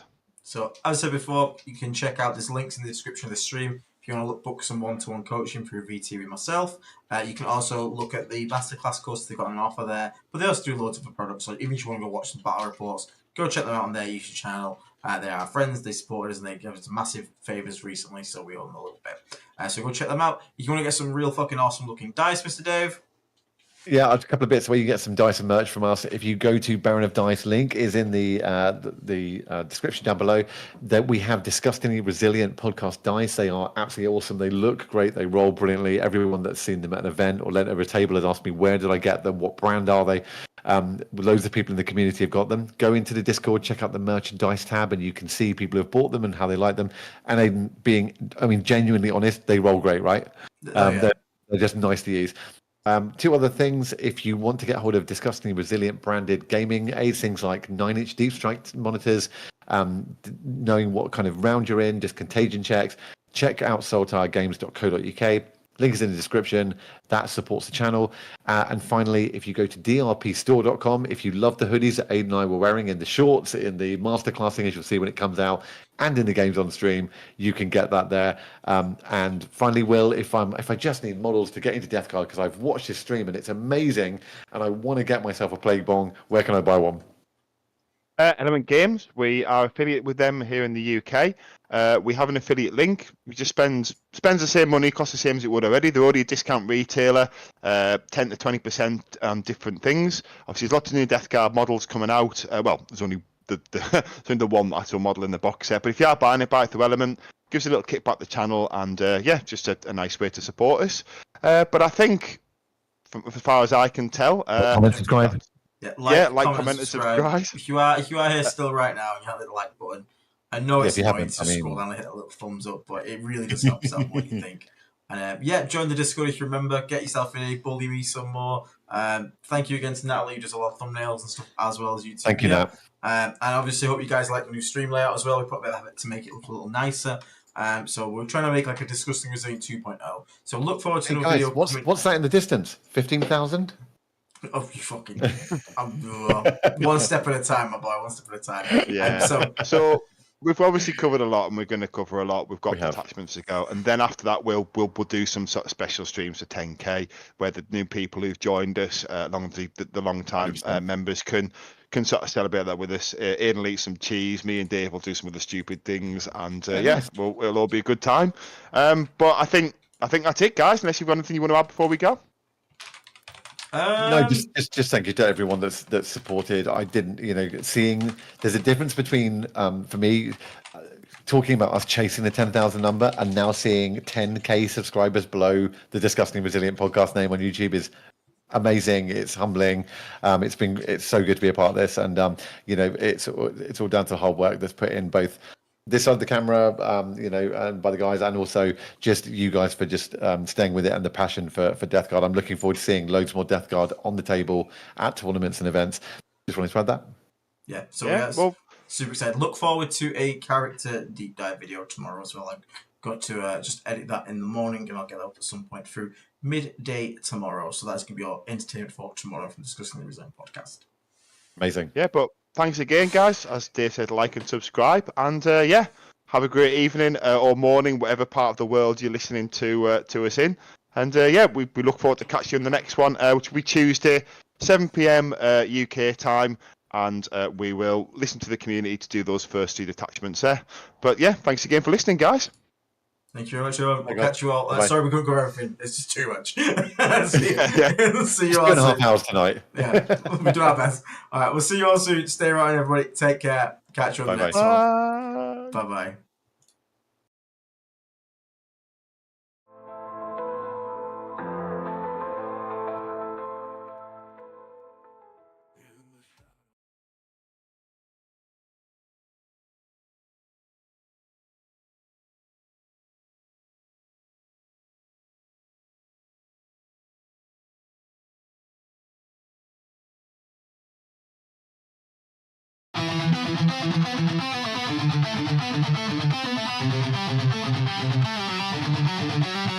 In the void, where the warp winds howl, a fleet once noble, now destined to fall.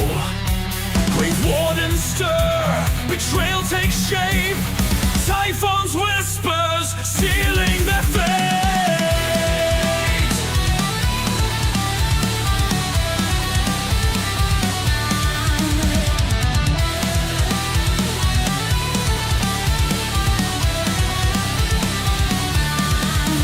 Navigators lost to the shadowed lie, a fleet adrift beneath a darkened sky.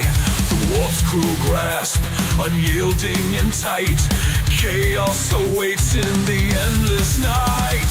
Whispers of power, a pestilent tide, Mortarion's pride, with nowhere to hide. The destroyer plague, a grim reward, Nurgle's laughter echoes aboard, bound by The Death God transformed, never the same. Plague-born sons with torment they bled, shambling forth where angels fear to tread.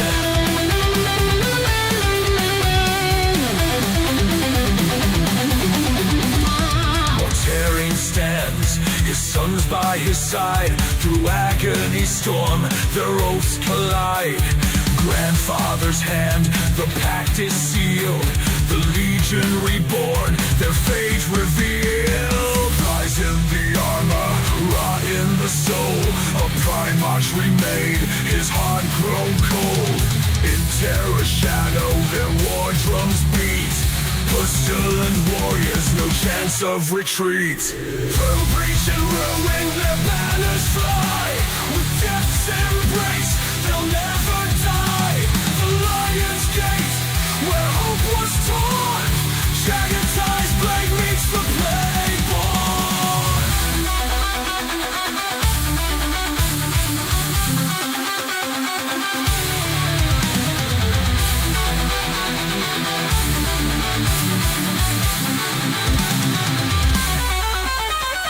Bound by decay, they rise in his name.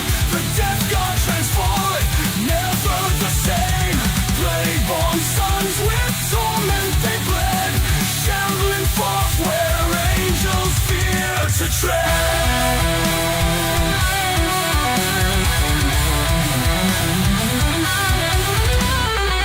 Typhus herald, chaos born.